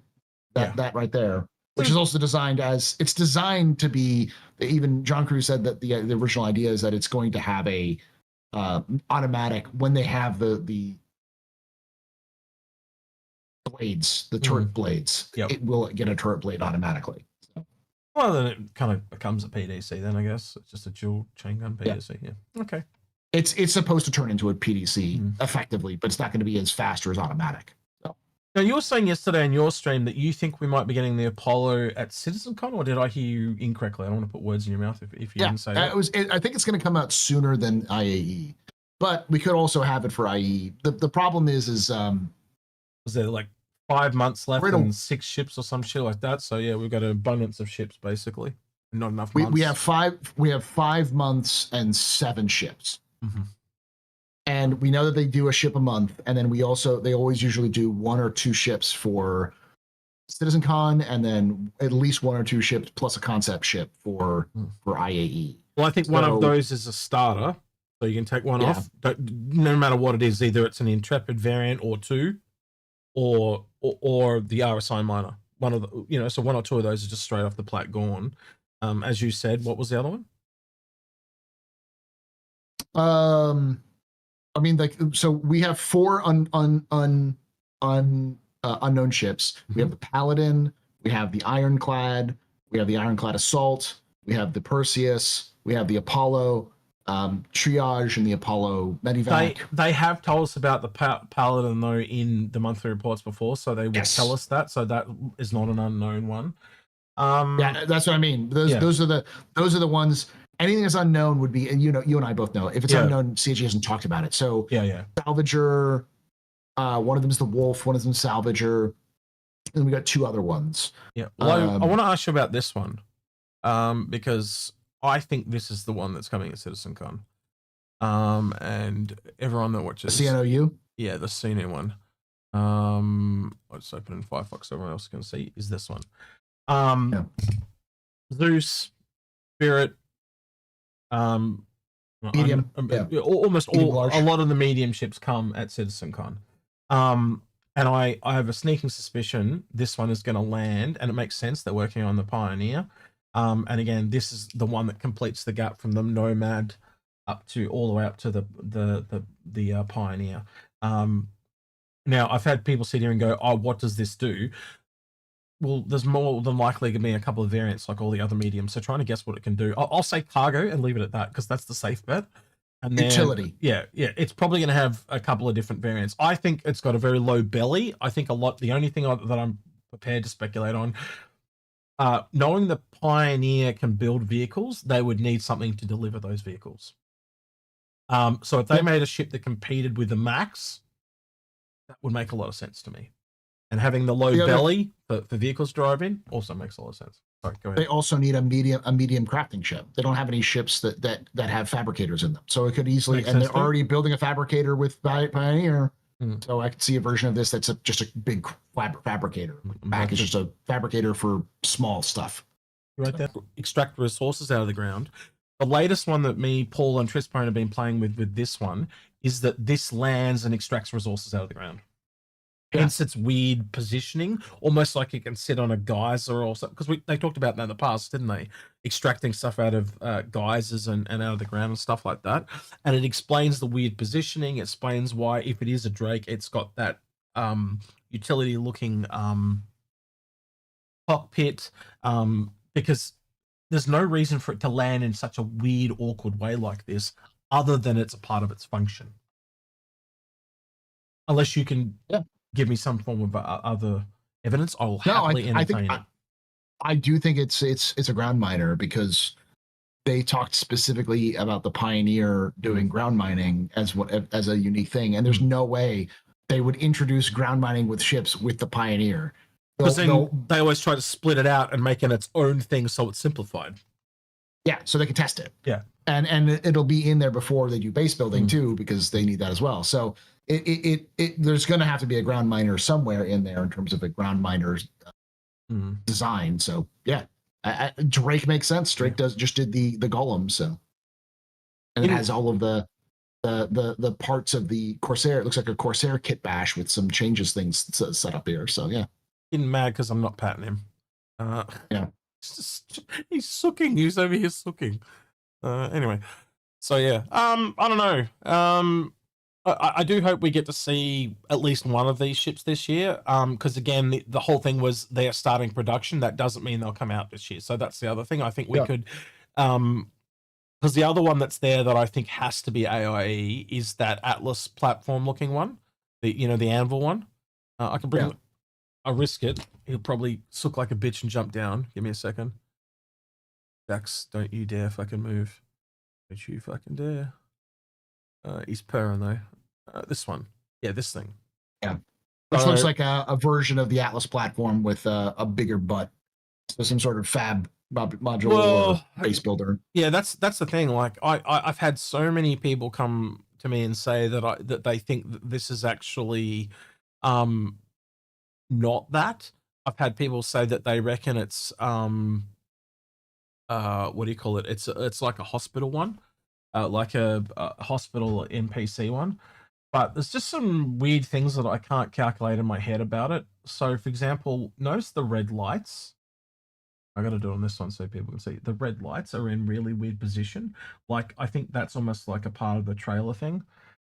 So I'm really reserving judgment on this one quite a lot, because it's just really hard to see what's going on. It's too similar to other versions, but this one has a little bit of a hump. The only one I can think of that might be off the wall is this a refueler. Yep. When it's got a kind of like a rounded back, which looks more like a fuel tank. So it could be a fuel tank. When you clip this, leave this bit out. So when CIG said, but yeah, I love what they're doing with the silhouettes. These are the best silhouettes they've ever done. Right, stop the clip. Right now, these silhouettes are shit because you can't see anything. The other silhouettes were so much better because you could see details. These have all been horseshit. But yeah, you can see what I mean though. Like you look in there and you wonder in here, oh, wait, is this connecting? Is this a trailer? Like it is kind of really hard to tell, or is it just it's got a huge fat ass on it? And in real life, the big fat ass ones are the medical ones because people have to be able to stand up in them. So I think either way would work, because then again you've got the Ursa that's the civilian. This is more the military one. If it goes, what would you call it? The Anvil Ursa, the man. Are you talking? Well, I don't think it's a medical one. I don't see them doing. If it was, I could see it. Why they would is what I'm saying. Yeah. But my likelihood is with you. I think it is probably the base building one, but I'm reserving judgment until I see it, because there's not enough in that picture to sway me one way or the other. Basically, it's too generic. There's not enough detail. The only thing that makes me think there's a trailer is the wheels. Count all the wheels. There's a shit ton of wheels down there. Yeah. There's like there's like 4 in the front, and then like at least two more, or at least 4 in the back. Yeah, and then 2 more behind that. There's like 10 wheels. It's ridiculous. Yeah. Which is a lot more than the standard Atlas has. So it does make me think it's a trailer.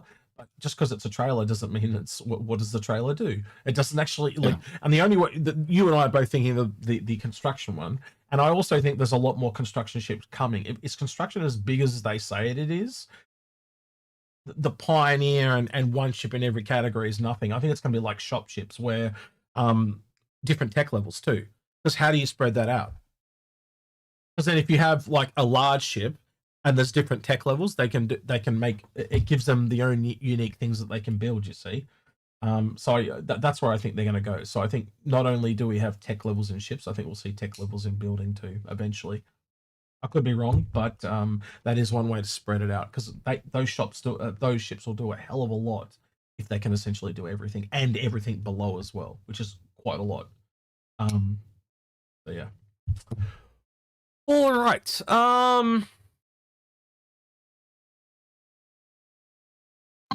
Cody Fox says, could the unannounced ship with the cargo mentioned in the monthly report be the Drake Flappy Bird? Might just do that one. Monthly report. Let's pull that up, Paul. I think you probably know where he's talking about more than I because you read these out all the time. So go to the ship section. Mm-hmm. I'll go read it, and it's when they start to talk about the 4 monthly. It's after they talk about the second paragraph, I think, of the ship section. Monthly report. Here we go. Loading. Ship art ships. Yep. It's the fourth paragraph. Or fifth fourth paragraph. unannounced ship. Is that the one he's talking about? The 4 unannounced ships. It's one of them says. It's the next one down there. The third continued through development with all its rooms receiving further geometry refinement alongside additional animation for its moving elements. Nope. Then that would have been the second passed its white box review and progressed into gray box. Some issues around its cargo mechanism were identified during the review, but were rectified afterwards. So the second ship is in gray box now. And it has some unique cargo mechanism. Again, it could still be that. Again, just because it's ship. Even if it is an extractor, it has to turn it into cargo to take the cargo away. So I can't see why it could or couldn't be. I don't think that's definitive either way, personally. Yeah. Enough rope to hang yourself is how I'm going to comment with that one.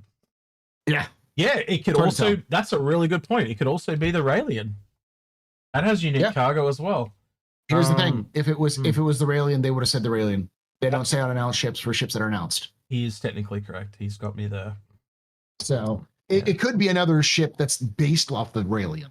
So like a medium Raelian, because Raelian's like a large, and then the Stullian is a starter ship. So there could be something between the Solon and the Raelin.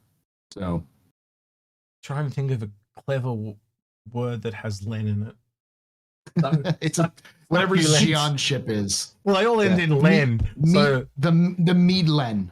Let me just meaty Len. Let's do it live. Words that end in Len. A bullin, befallen, bullin, fallen, fallen, crestfallen. Oh god, there's a heap of them. Woolian. Go the Woolian. I want the Woolian. Yeah, that's a good one. Woolian. Yeah, Woolian. Bullion. Bullion. Yeah. If they don't use that, I'll be surprised because Boolean's a function they're doing 3D modeling. So there'll be the Pullian. You pull him a chain. It's the Pullian. Oh dear. Right. Anyway, that's a good. I get distracted so easily. Anyway, all right. Oscar's got the next question. All right, what's that one? Read it out for me. When do you think they will start focusing on bringing older ships up to gold standard, and how many ships do you think won't reach gold standard for 1.0? I think it's gameplay priority, and that kind of dictates which ships come up. And I think you'd agree with that on things like, well, you talked about yesterday yourself, the Endeavor. Everyone loves the idea of that ship, especially in Inforunners. But we all know it's not coming for a really long time because it's got so much shit and moving parts. And you add that all together, it's got to knock it way further back. even the Pioneer itself, to get the Pioneer working. You said the same thing I was thinking as well, which is that they would try to separate that ship out and do the independent gameplay section separately, and then bundle it all together into the final ship. So yeah, you run that full circle. I think it's priority stuff based. I don't know. What's your thoughts? I agree. It's I don't see CIG or I don't see us getting.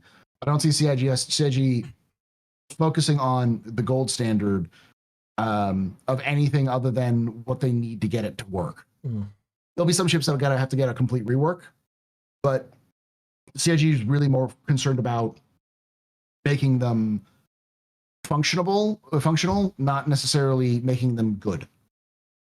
Like, here's a component bay. If they can just kind of slip a component bay in for ships, they'll do it. They did it with the Freelancer, for instance.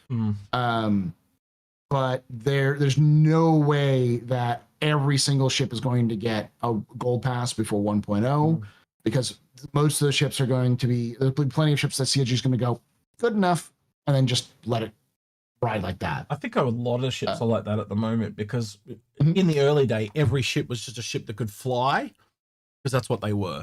And then they've just added gameplay more and more over time. And now they've got to the point where they don't want to put something in if it doesn't have its gameplay, because it looks bad, you know. And as a result, they've, like, every new ship is completely set up to handle all of the stuff they had planned on. So there's no, like, the ships that are the older ships are the ones that need it, and most of those ships, or a lot of those ships, have been updated because they're for Squadron.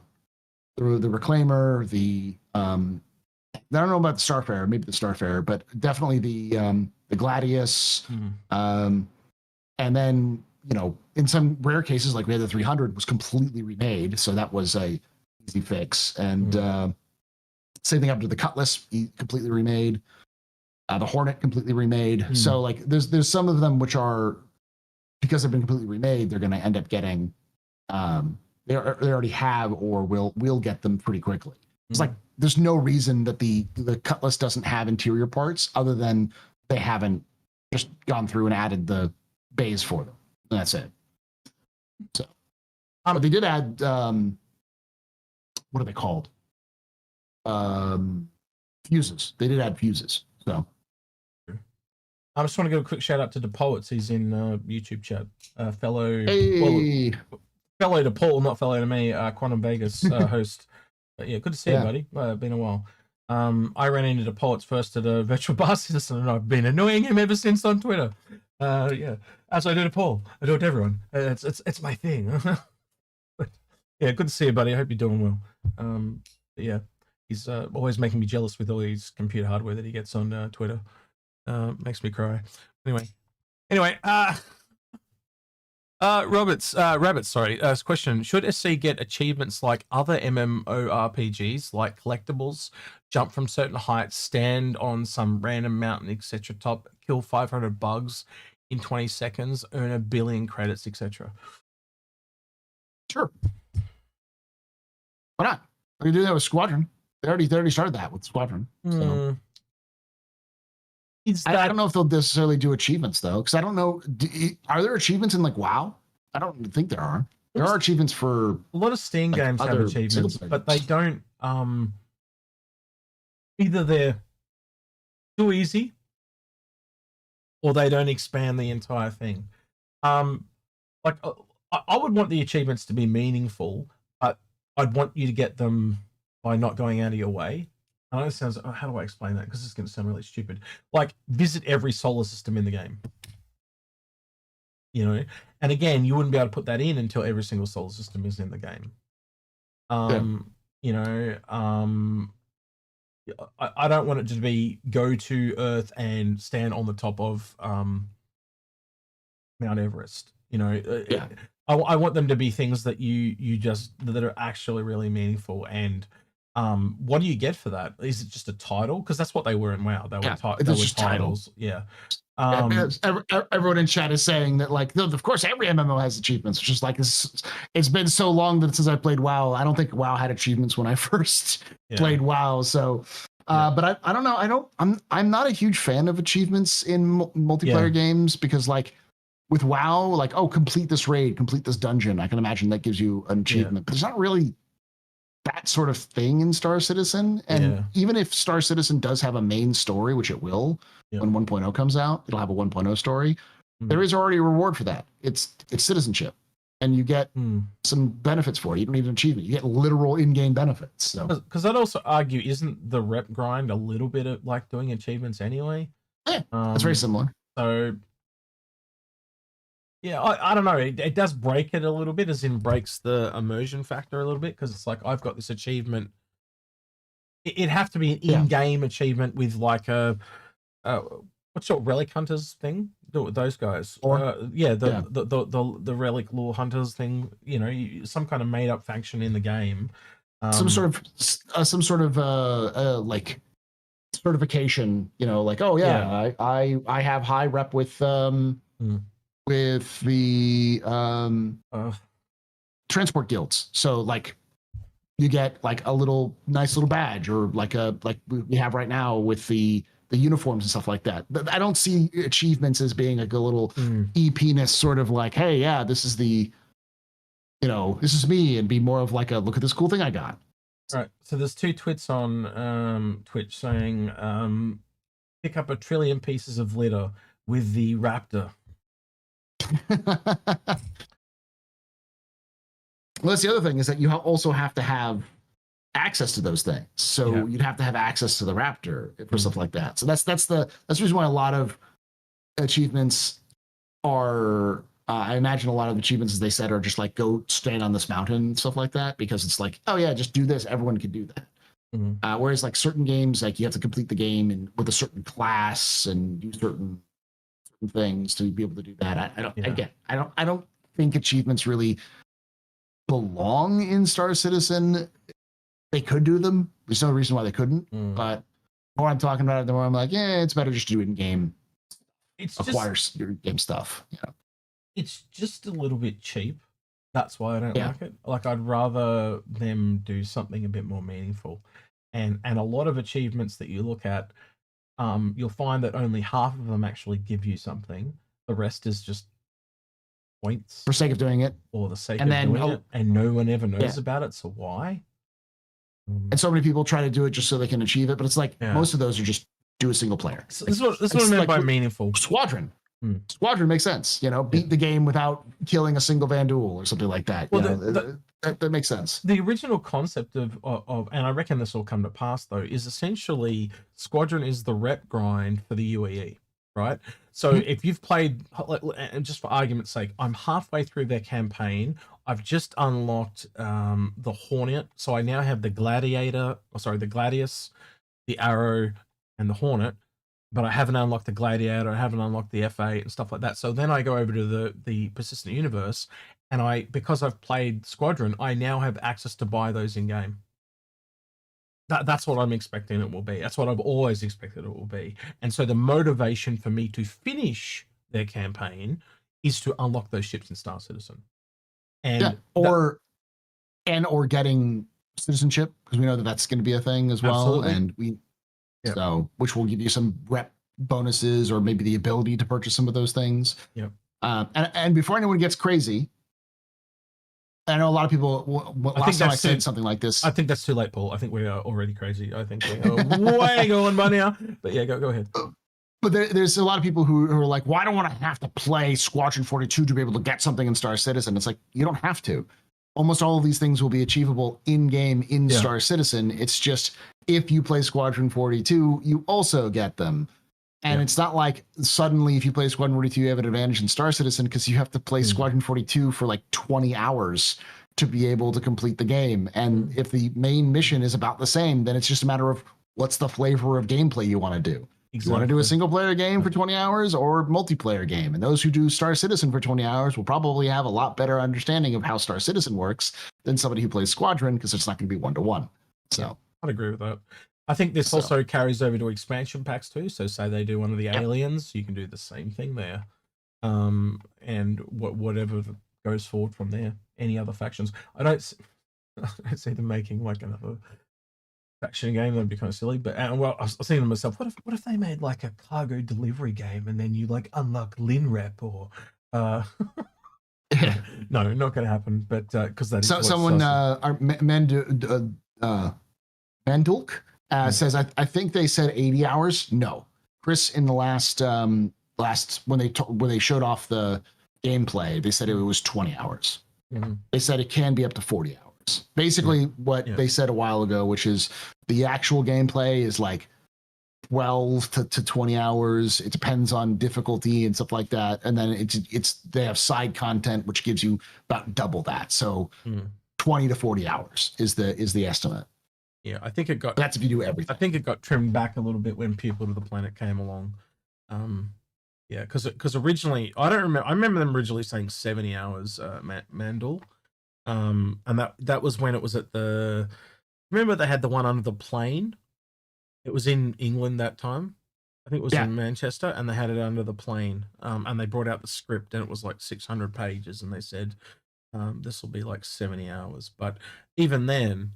20 hours and you double that if you do everything 40, that's still longer than most of them. Most single player experiences don't have that. I mean, we're not talking like I love Titanfall 2 to death, but that's like 6 hours even on the hardest difficulty. We're not talking like a shooter campaign, which a lot of people are like, oh, it's just gonna be like Call of Duty shooter campaign where you're only gonna spend like 3 hours. This is insane. Like that's not this game. It was never going to be that way. It was always going to be a longer campaign with a lot of secondary objectives and other things like that. It's much more a Mass Effect than anything else, but I don't think we're not going to see it just balloon for the sake of ballooning. This isn't a JRPG. This isn't a Japanese single player experience where a lot of those games intentionally add just a lot of bloat because it's just important for that market. People who purchase or people who enjoy those games, they like the 80-hour experiences like Expedition 33 and such. I think you'll also have the replay value as well. If it's anything like the Wing Commanders with the multiple choice as well, unlike other campaigns, they're very linear. Playing once and you're done. There is parts of it that will be a little bit linear, but I'm not saying it will exactly be like this, but the other games that he made had a lot of replay value because you could try out different relationships and stuff like that. So, see how that goes. Yeah, and different outcomes, different finishes, so to speak, as well. Sort of. I'm not going to get too much into it because of my own exposure to the story of Squadron. I don't want to spoil. He was just in a big jacket. He ran up to Squadron and went, "Look, what about watch?" Anyway. But I will say that Chris has said this in the developer commentary for the Vertical Slice. Chris and Aaron and Sean. Or it was Chris and Todd, Pappy, and Sean. We're all sitting down talking about it. And their philosophy for Squadron 42 was you have an objective and your goal is to complete the objective. And however you want to complete the objective, you can do. But they wanted to build the levels out. Like, for instance, the comms satellite. They talked about that, didn't they? Yeah. That is not just a room. That is an entire space station that you can explore the entire depths of. Every single part of that station is modeled out, and there are multiple routes through that station to achieve your goals. So you can, run and gun. You can do covert. You can do combination of the two. You can infiltrate through different parts of the station, so you don't have to go to like the hangar. You might be able to EVA out somewhere else. And so the reason why they did that specifically was because they wanted players to be able to do what they want, and then if they wanted to replay it, they could take a different route and see if that would change it. Which is one of the reasons why the AI that they developed is much more random. So every time you play the game, the AI isn't going to be in the same place, and the loadout of the AI is going to be different, and the behavior is going to be different. Because it's just a sort of like a dice roll when they get started. So you don't necessarily know, except for boss battles, which one of those things they were really talking about because they were trying to mesh all this ideas with boss battles and how you can do boss battles in Star Citizen. So that's one of those things that they've been trying to tackle in terms of like dialing in that experience, which is why we're probably going to see it. Star Citizen soon, is that they've dialed it in because they got to release Squadron in 2026. So allows them to test it a little bit first before it comes out too, to make sure it's gonna work. Reminds me a bit of the way you were describing it there, a little bit of Deus Ex machine. What's it called? Deus Ex, where you could hack your way in, or you could shoot your way in, or you could stealth your way in, or a combination of all of them. We've also seen it in some of the cinematic stuff where they're going down through vents and stuff, and then another time they shoot their way through and stuff like that, or they throw a grenade and stun everyone, or so multiple ways to approach the same objective, and that's basically what I've seen as well. And the other thing I've heard is it plays a lot like Half-Life or Titanfall's campaigns. I think they are two of the best games I've played in my entire life. So if it's anything like that, both are made on the Source engine. So yeah, and there's definitely some Half-Life inspiration. Yeah, but someone also this is something that's important to point out, because I saw this in chat where Waffle Insanity says, what's most unfortunate is they say it'll be 40-hour game, but 7 to 10 players will skip every cutscene and go directly to the objective, then complain that it was only 10-hour game. That's not how the cutscenes work in Star Citizen. All of the cutscenes in Star Citizen are real time. So if you skip them, you can then walk in on the scene happening, but you aren't going to be able to finish. You won't be able to move on until that scene is completed, a la like Half-Life. So even though there is going to be a cinematic option, there is an option to just get out of the cinematic camera and then go experience it in person. Again, if you're interested, all of this stuff was laid out in the Vertical Slice developer commentary, where they talked about their designs for that. So what you hope though is that you the can't button skip. Chris to put a lot of hours in those cutscenes. You ain't skipping shit. Like you have to sit through them. They need a button to go back into the cinematic though. When you go skip and you cut out, it's like, do you want to rejoin or do you want to sit here like a dickhead? Yeah, they need to rejoin the cinematic button, which would be nice. All right. Oh my god, Tomo, don't start. Tomo gives me shit about my accent all the time. Have you heard Tomo's voice? Well, you said Deuce X, and I'm like, why are you deucing your ex? Okay, well, what am I talking about when I say Dune? You're talking about the Frank Herbert thing. Yeah. No, I said the month. June? Yeah. You said Dune. No, I said June. I heard Dune. No, I said Dune. I just heard Dune again. It's how we say it, and it happens to all the time. We know what we're talking about because it's called context. But apparently that's lost on people. I don't know. Aussies just have a weird accent, and when I say I have an accent and I say words wrong, people say that I'm an idiot. But there's a big debate that happens here in Australia between people that live in New South Wales. There's a place called Newcastle, but there are other people that call it Newcastle. It's the same. Yeah. It's just said in different ways. Who gives a shit? I say it a different way. I apologize. That's all I can do. That you're a retard. It's okay. I'll just apologize that you're a retard. I don't care. If you understand what I'm saying, what does it matter? It's a tool. I have the same idea with my mum. She's an English teacher, or was retired, and I always gone off at her. Like, if you understand what I'm saying, what does it matter? It's a tool. I'm a tool. I know that, but who cares? I get it. If you think I'm getting it wrong, too bad. I'm just going to say the way I say it. Sulian, Raylin. I don't know. Again. To get back on topic, while Waffle Insanity says it can't be all the cutscenes we saw that said since last year. One of the cutscenes was literally your character passing out, and the scene progressed as you were passed out. Yeah, and you won't be able to skip. Yep. Like that's the thing, is that the way that Chris Roberts makes video games, I highly doubt he's going to put a skip button in. Can you imagine? You're going to have to watch that shit. You skip. You can't skip this section. You're passed out. Yeah, and. But that's the other thing, is that a lot of people saw the prologue, which is what we saw last time, and said, "Oh, so this is like 50% video movies." Like, well, of course, this is a Chris Roberts game. Welcome to Chris Roberts games. Have you played Wing Commander? Wing Commander 4 was like 2 hours of just movie, like 2 to 3 hours supercut of like just the cutscenes. But the full gameplay was like still like 20, 30 hours. So it's overblown how much he likes doing it, but it was advertised as a playable movie. I'd probably expect those big movie sections, like one right at the beginning, one between act and two to three, and then one at the end. So probably only 4 big ones in total.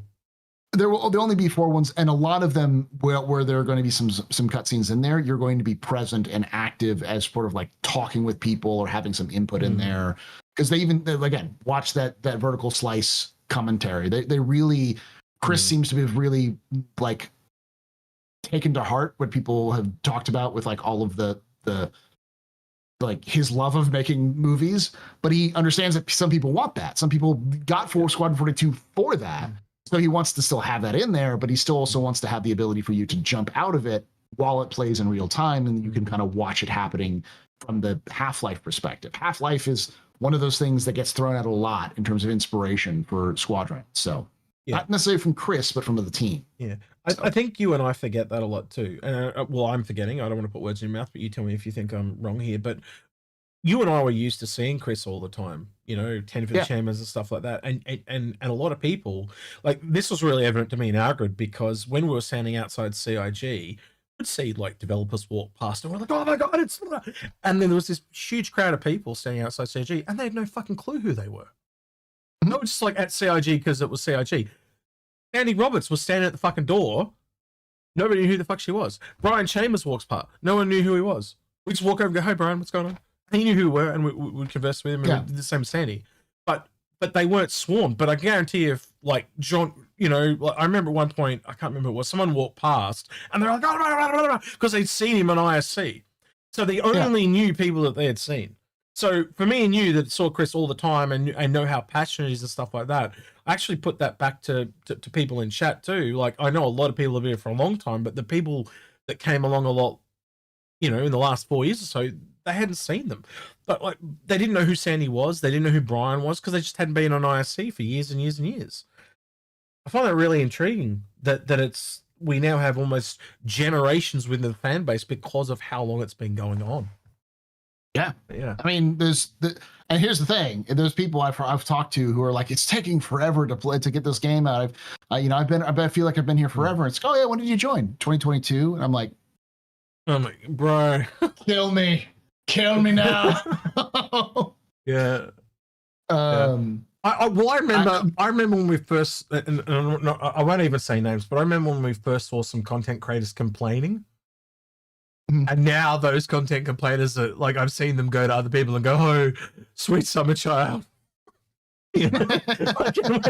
Which is what we did to them when they first walked in. But yeah, it's just, look, it's been a journey. And I think I had this discussion with myself the other day. Would I have done it again if I'd known it was going to take this long? And I probably wouldn't have if I'd known. Because I'm a pretty impatient guy by nature. I don't like waiting.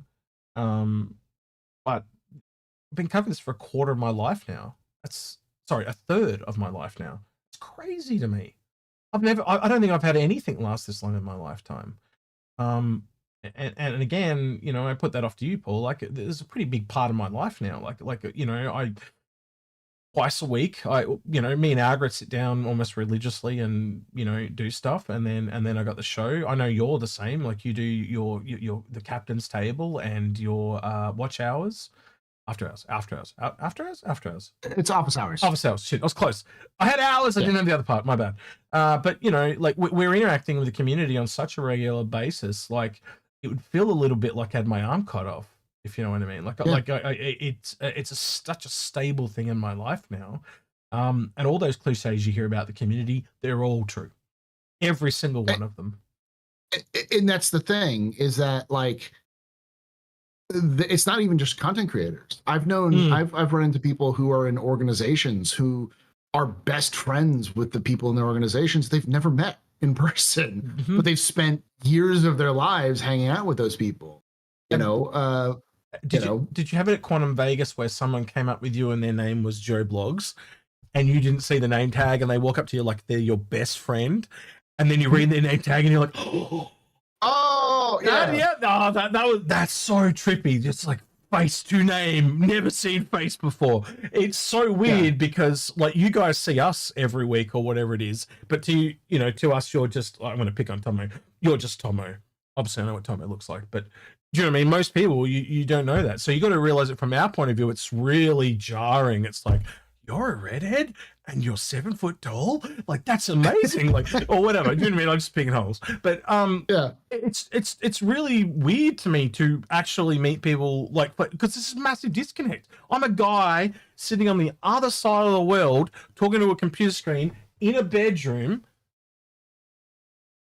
there's a total disconnect for me. Like you're seeing a video right now, like you're seeing my face. I don't see that. I don't see that you're sitting in your boxes there eating Doritos. Good on you, lucky you, but I'm a bit jealous. Except for you, Steve. We all know we're seeing you right now, Steve. Yeah. And we see what you're doing. All right. That makes God cry. Please stop doing that while you're watching us. I know we're very attractive men, but you know, you just keep it in your pants for at least a little bit longer. Of course, I'm talking about, you know, his wallet. He's trying to throw the wallet at us. That's what I'm trying to do. He's trying to you can't control it with that vest that you've got on. That's what it is. It just rubs him the right way. Sorry, Steve. Don't worry. Your boss is not behind you. You're good. You know, for those of you, since we know, I know that people will watch these sort of things while they're at work. And I always like to throw out a random name and just be like, yes, Steve, I see you. Because every so often someone will like literally hear their name and they turn or like, why is Paul talking about me? Gotta keep them on their toes. So yeah. All right, we've got a couple questions left. Let's I think we did the one on Rabbit. Let's move on to Lock Ostrich as another one. It says, while we got one more mining and salvage ship each, it still feels like we are lacking industry ships. Any reason you think that they seem to be not release a lot of those types of ships? The gameplay is what I would say it would be. I think you would agree with me on that. It just take time. They released a new salvage ship, a new mining ship, and they're about to release another salvage ship in 1 year. I have never seen them do this many industry ships in 1 year. It just takes time for them to tool up and slowly to build out the asset library for like the screens and the different parts. Once they have that asset library up, then you have something like Fighter, where they can just be like, let's do a mining ship. You know, there's a lot less coding in taking a gameplay you already have and kind of modifying it slightly to work on a smaller ship or a larger ship than there is to roll out a whole new one. I'm actually surprised we haven't seen another refueler, to be honest with you. I am really, really surprised. And obviously I think that would be that shows that there's something a lot more bespoke or something wrong with how the refueling gameplay is working. But I can tell you why. Please. Refining. Remember, refining is also refining fuel and the grades of fuel. True. That's a part of that. Yep. So let's see that. Yep. But again, why couldn't you just have a ship that is oh no, I can already answer my own question. I was gonna say, why couldn't you just have like a small liquid transporter? Well, that's because there is no way to do that in the hangars right now. They'll have to make that. But once they bring in the technology from Squadron, like the rope physics stuff they have for refueling by hand, when that stuff comes in, then I can see that. But that's a Squadron. It's right now locked to Squadron. And before anyone goes, well, why is it in Squadron and not in Star Citizen? Server meshing.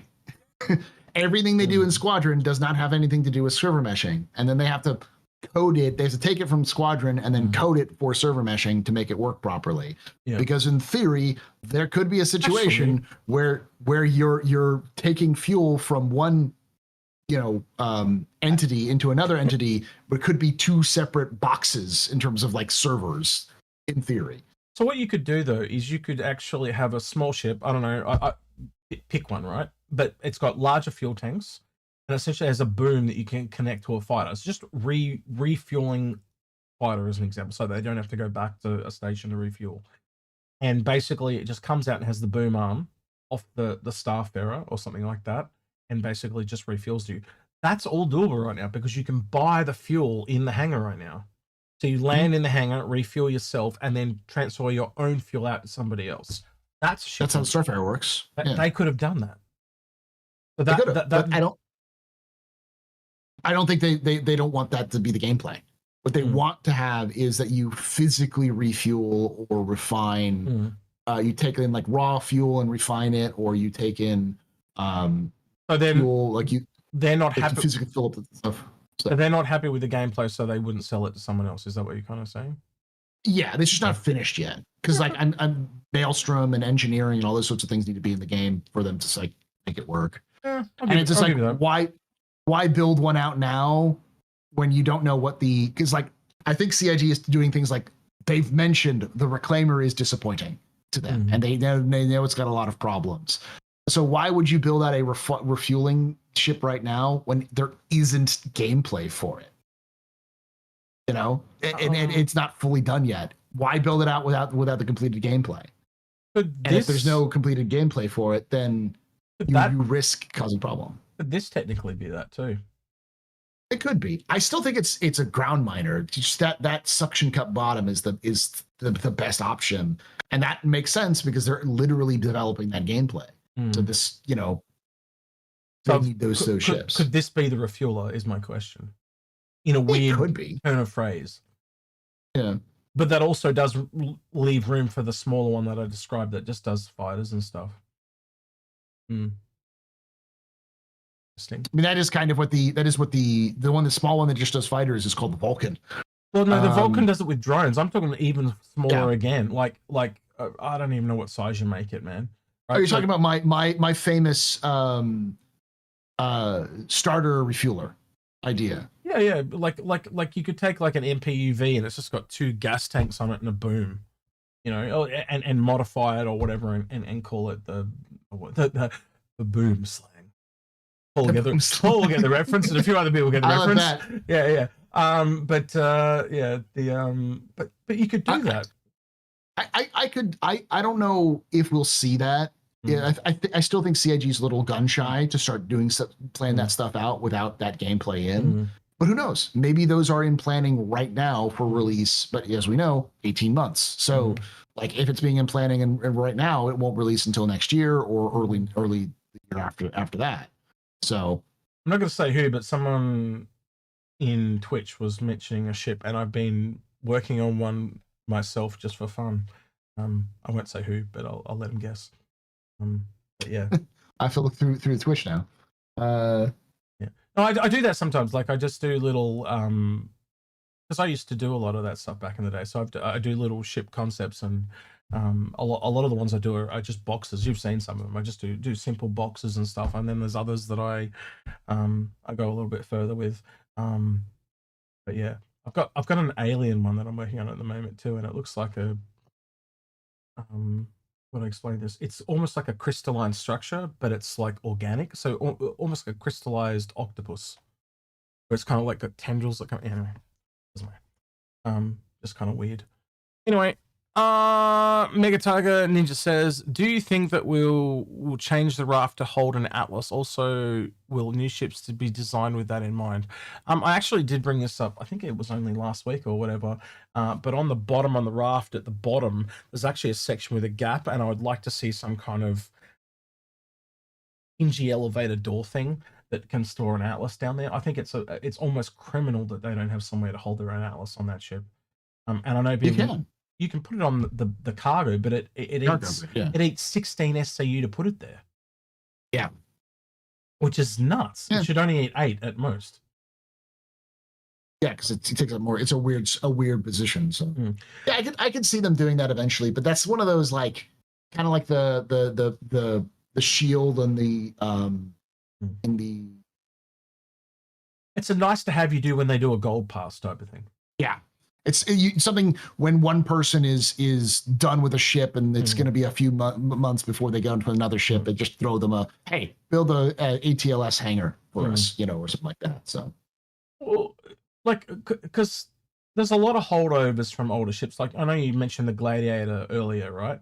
And we were talking about how the seats kind of go down to the ground and stuff. That was from a holdover of another time. I don't know if they would, but I wouldn't do seats like that anymore.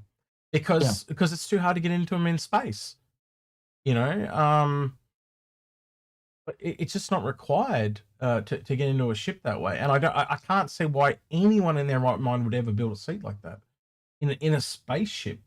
Do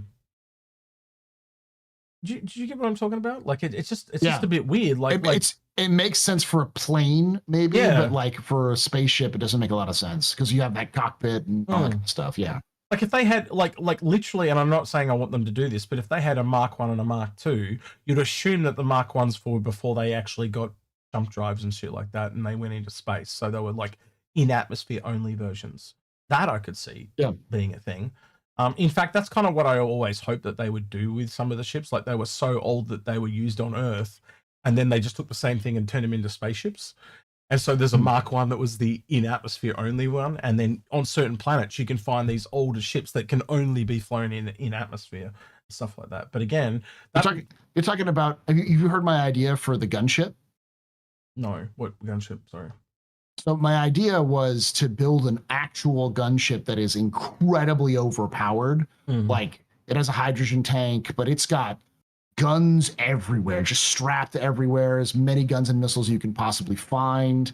But it has no quantum drive.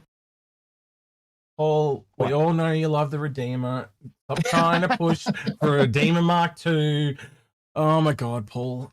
They need to fix the Redeemer is the problem. But I think, but something like the Paladin or the Redeemer, but strip the quantum out and then just upgun it. So that's like, okay, it can't go to space, but when you transport it to a ground area, it's just going to mess up any ship or vehicle that gets too close to it.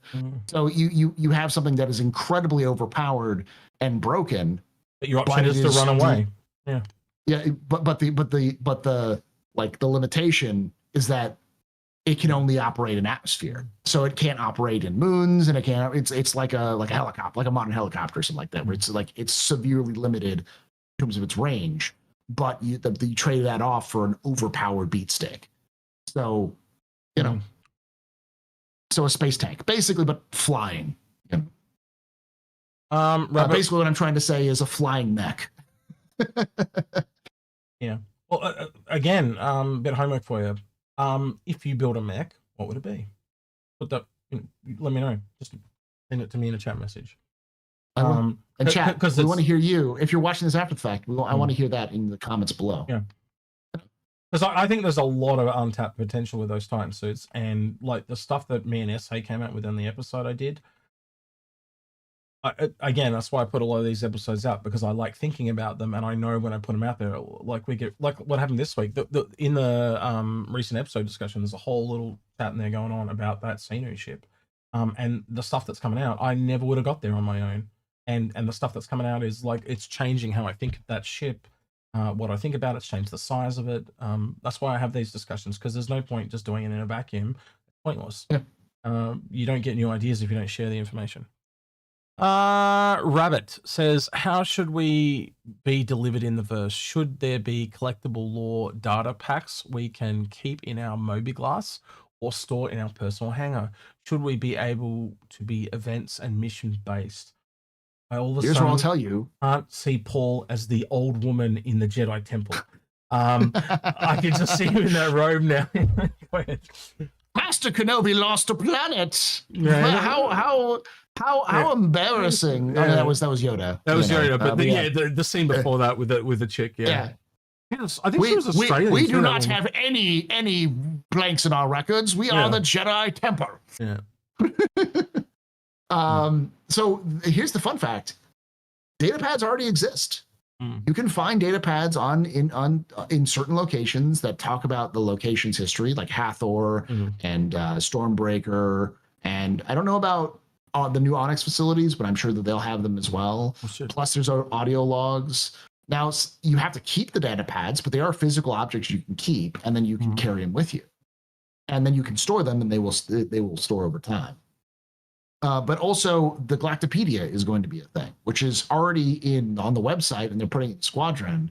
But that'd be an easy, you encounter something, your Galactopedia goes, hey, it looks like you're encountering a Banu. You want to know a little bit more about the Banu, and then you can go on to the Galactopedia and read the Banu. It's that kind of thing. So so a lot of what you're saying is already sort of in the game, and so the plans in the game is the big thing is there just needs to be a way in the Mobiglass to store some of that information. I do think that CIG is missing a trick by not having the ability to download data pads into your Mobiglass, so that you can have that as an archive somewhere, but someone put in chat, are we meant to be giving away the Meteor today? Yeah, we are. I totally forgot about it. Thank you for reminding me. But I haven't organized it. It's a real pain in the ass to do these things on the fly. So I could do the whole process on the fly if you want, but it's a bit of a bitch to do because of the way YouTube does it. So this is the actual all the comments for that Meteor video. I've now filtered it by published, short by, and it's only the people with public subscribers. So what I normally do is list them all out, count them all, one way to count them all is to select them all, and then it tells you how many there are. 128. And then I spin. I tell Google to give me a magic number, and then that's the winner. Let's do it. So, give me a random number between 1 and 128. 19. 1, 2, 3, 4, 5, 6, 7, 8, 9, 10, 11, 12, 13, 14, 15, 16, 17, 18, 19. Charming 13374. Are you in chat? Be in chat, I'll give you extra stuff. Congratulations. What's the name again? Charming Charmin 3374. They are not in chat. Well, they didn't get. I'm gonna double check. I'm gonna check YouTube real quick. Meteor. They're at least not active, so Please reach out to me via Discord so I can get that sent off to you. X. Right. And there's been other times we've done this and they've never got back to me. Yeah. Do it again. I think it was the Asgard. I did it for 2 weeks. And then in the third time, I just gave it away to someone that was on stream because it was just taking too long to give away. Oh, no, we did it on Discord. That's right. We did it on Discord. I don't know. Lemming wants me to keep doing them on Discord too. So the only other way I can think of doing it is do them in the video and then redirect people to Discord. But also the comments are a good thing for the way things are going. I don't know. Have you been reading that about YouTube? They're literally going to make it so views don't count unless they've got a like or a comment or something like that, which is crazy to me. That's insane. Yeah, it's totally insane. Because I know for myself, a lot I don't like videos. I don't comment on videos, but I do watch the whole thing. Bananas to me, but I don't. I mean, right now, I don't know if they would change so much because right now it's basically that a view counts as one view. But if you view and you like, then it counts like as like 1.5 views, and for like the algorithm. Yeah. And if you like watch, like, and comment, then it counts even more. And by the way, it doesn't matter if you like or dislike. It doesn't matter what your actual words are in the comment. So if you are angry, you dislike a video, you angry post in the comments, that's actually boosting the algorithm case for it. So. You know, if you're going on this stream or any other content that we make and is like Star Citizen is a scam, what you're doing is telling YouTube that other people like you should get our videos, so it'll start promoting us more in your feed and in other people's feeds. So that's just it's not a way of me saying don't negative comment. I'm just saying it doesn't work the way you think it does. Yeah, the whole way the thing works is a bit. I think they're doing it because then if people start interacting more, it looks better to advertisers. I think that's what it is. Again, it looks like it's more active, less bots. Yeah, it's never ever set up for creators. It's always set up for Google and YouTube, so they make more money. That's what it is every single time. So yeah. Right. Next question. What do we got here? Rabbit asked another question because we did some questions in between. He says, Crusader has floating platforms. How will base building work with those? I don't think it will. I don't know if any interaction with the floating platforms at Crusader. You reckon? Okay, please. We may be able to eventually build in the upper atmosphere of gas giants.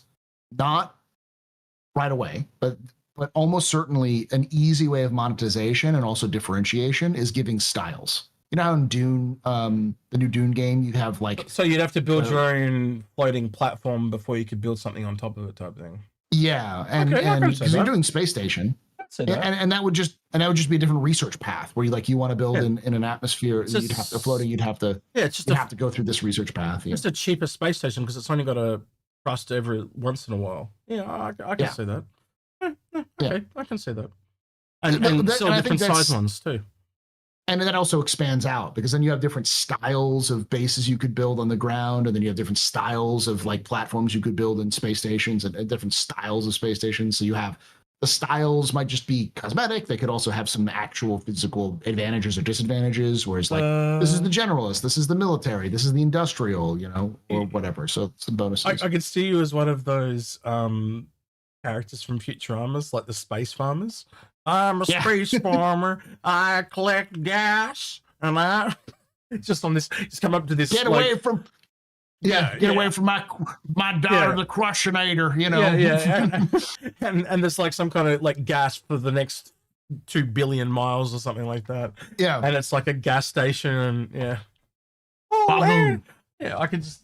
Well, it's probably Ender, no Ender. Oh, Ender, I'm in love with you. I could see that, but anyway, that was just funny. And they're all wearing little helmets and stuff, and selling gas at a gas station on some little. But the short answer is you're not going to build on the platforms.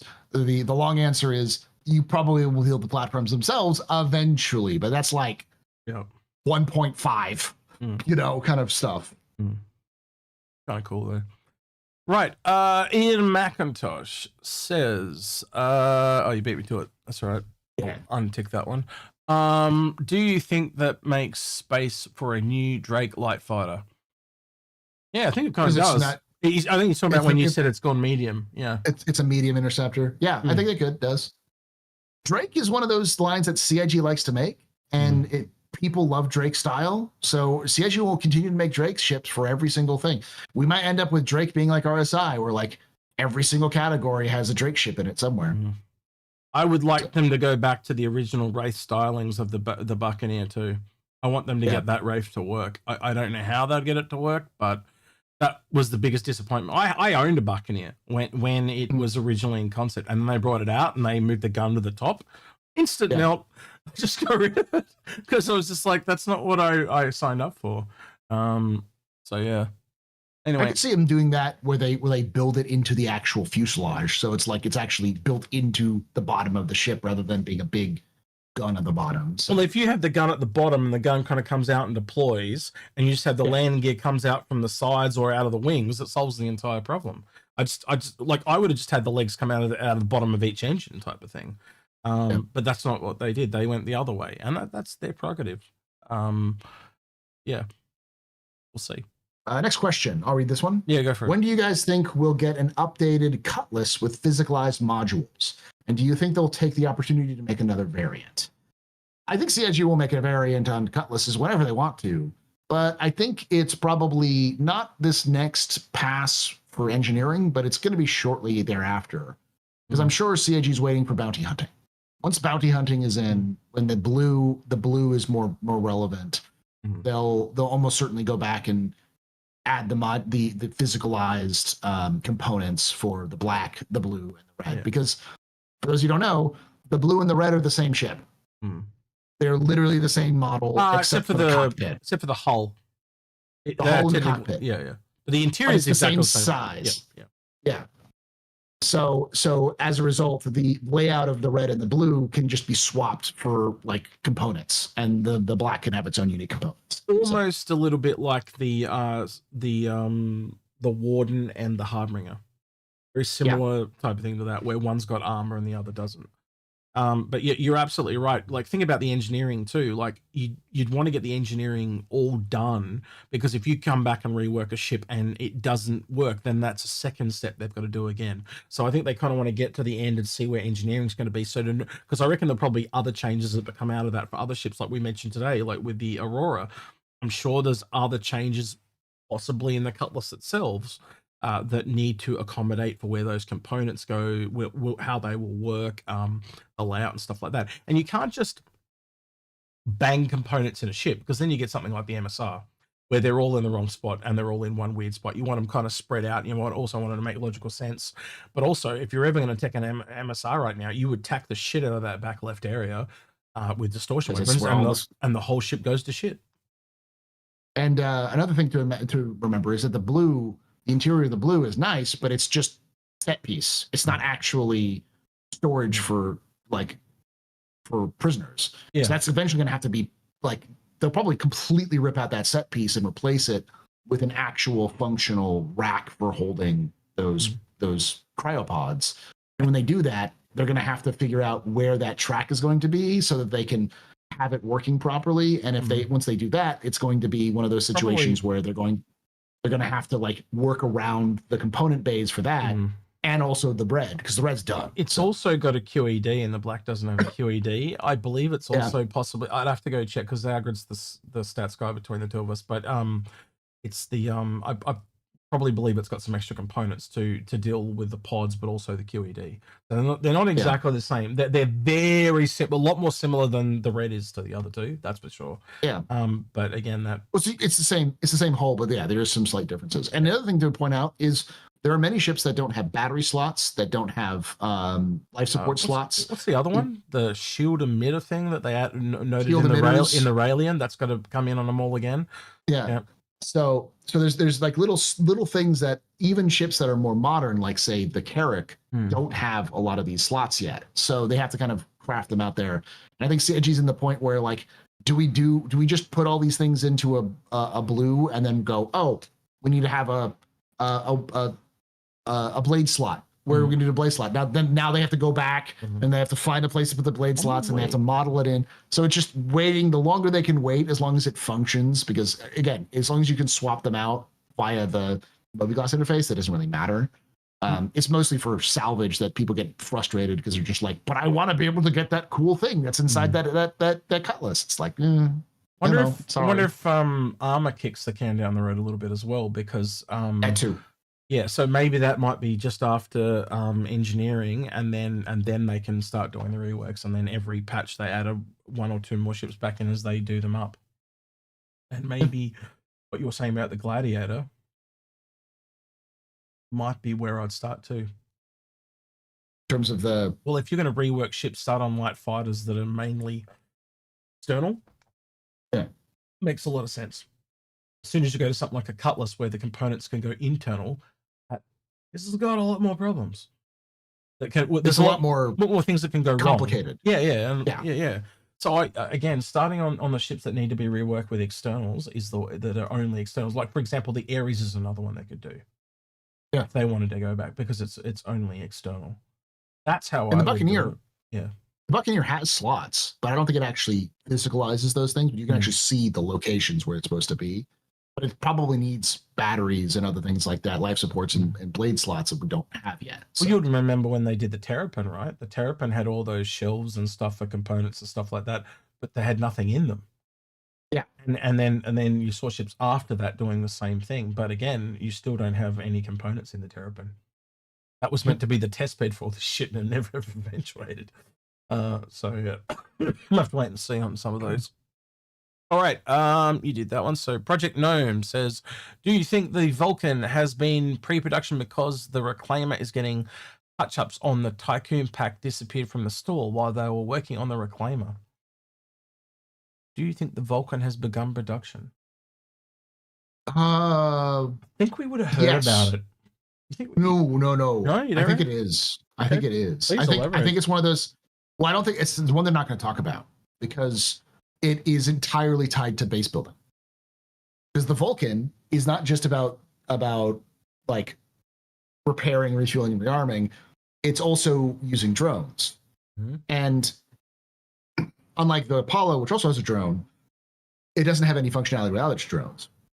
And the only thing we know that is the main thrust for drone development is base building.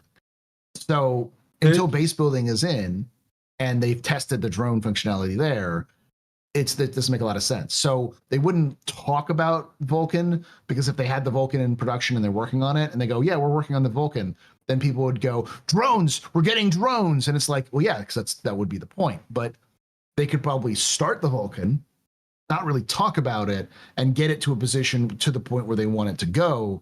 And then once the drone technology has been released and tested and they can pick that up, then they can incorporate that into the Vulcan and then start talking about it a little bit more. See, I think the Vulcan's more complicated than that because and I have to look at them as two fundamentally different things, and I can't tell you which one's easier than the other. I just think they're vastly different, right? If you look at the Shepherd drone and the base building drones, That is an AI controlled drone that essentially I am at A, I move to B, I come back to A, right? And at either end I play an animation. So let's play the Shepherd drone. It comes out of the ship with an animation, it flies over to Joe Blow that's knocked out, it puts him into the stretcher somehow, flies back and puts him into the ship playing another animation. And that's all it does. The base builder is the same thing, but it's on a loop. I go out, I shoot my little laser, use up all my material that's inside me, I fly back up, pick up another material with another animation, and repeat until the job is done. When you go on to the Vulcan, it is a player-controlled drone. So the mechanics that are required there is a remote turret, a snub, and the ability to fly a snub all combined. And then using a hand tool within that drone. So that, to me, is actually a lot more complicated than the A to B thing, because the A to B is just a spline, right? But if you were then to take the same drone and make it move cargo boxes, that's a lot more complicated, because then you're picking it up from one location and delivering it to a different location. So the A to B becomes A, B, C, D, E, F, G, H, I, J. You get my point, right? Yeah. So again, there is different levels to these drones and different things that are required. I would have thought before they did the A to B drone that the Vulcan would have been the easiest to do, because it is already a combination of things that we already have. But the fact that it's not here already makes me think that it's a little bit further down the line. And I also question what now comes first. If we know the base building ones are first, do you do the A, B, C, D, E, F, G cargo drone, which is an extension of what you have, or do you go back and do the whole thing again with the human-based drone? You see my point here, and it becomes really hard to pick where it's going to go.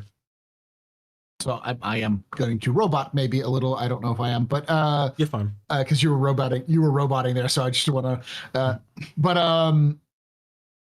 I think it's a little bit of a combination of the two, because I'm thinking about this in terms of what would be easier, and I think CIG is developing a deployment and recovery drone system that is automated. So as a result, when they launch the drone... so you think the first step of them will be A to B? Okay, no, I can get behind that. And the idea is that if you want it for Vulcan, you're not going to take off the drone from wherever it's docked and then redock it. It's going to take the drone, launch the drone, and then you'll take control. And then you go off and do the things. When you come back, it'll automatically redock with the, because CIG's tried doing the manual docking with things like the Berlin and stuff like that, and they hate it. It was so much work for them to do. Can you imagine them having to do bespoke docking? You could just do auto like you got auto landing, just to auto loading with the drone. But that's not what I meant. I thought you meant the first step would be they're just A to B on their own.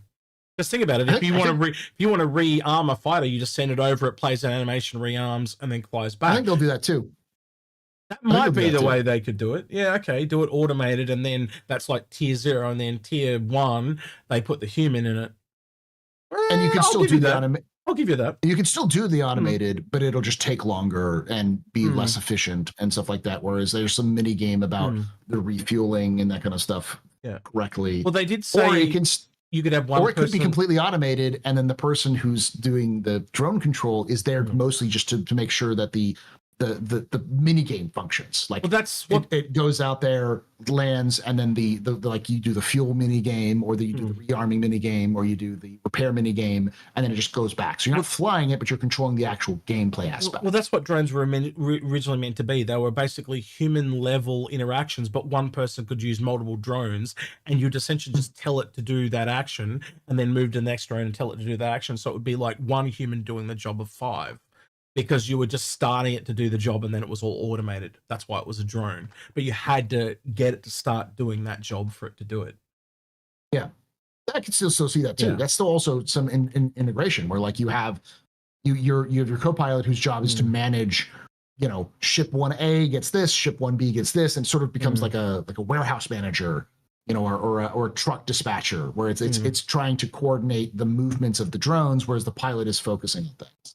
So you just have like the same thing with like a medic. With this, for instance, they would just have like all right, Shepard, you need to go and find this specific person, got their signature locked in, go. And then it goes beep, beep, beep, beep, beep, beep, and picks them up and beep, beep, beep, beep. Probably the one thing we haven't really seen anything of is where this drone actually connects or anything like that. It is one of the. It's probably the last really big mystery of this ship, to be honest with you.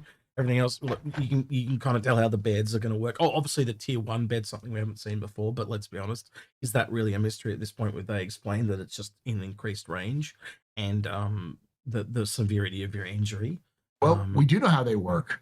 They're on the Idris. Idris have tier 1, does it? All of them are tier 1. I did not know that. Well, not all of them. There's like one tier 1 and there's a couple tier 2s. Didn't know that. My bad. Didn't know that. Yeah. Okay, my bad. Yeah. But we I don't think everyone's tested it, the range or anything, because I don't think it's in there yet. So yeah. But again, the functionality is not that amazing going from a tier 3 2 to a 1. Just, you know. So yeah, for me the big mystery is the Shepherd drone on this one. I think a lot of people will be excited for this one. A medium or a ship that bridges the gap between medium to large. And I think a lot of people are going to look at this and go, damn, my Connie is looking a bit dated now.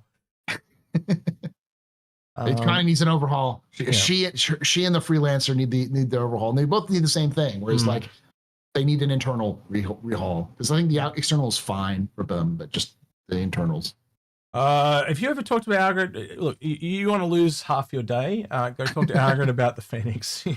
Give it to him. Phoenix makes no goddamn sense. Yeah, like I basically said to him one day, I said, look, I've heard you talk about this for years. They just need to break it off and make it its own variant, like a whole new ship called the Phoenix, and maybe take one of the other variants, like maybe take the Aquila or something with it, and just make it a whole, like split them in half.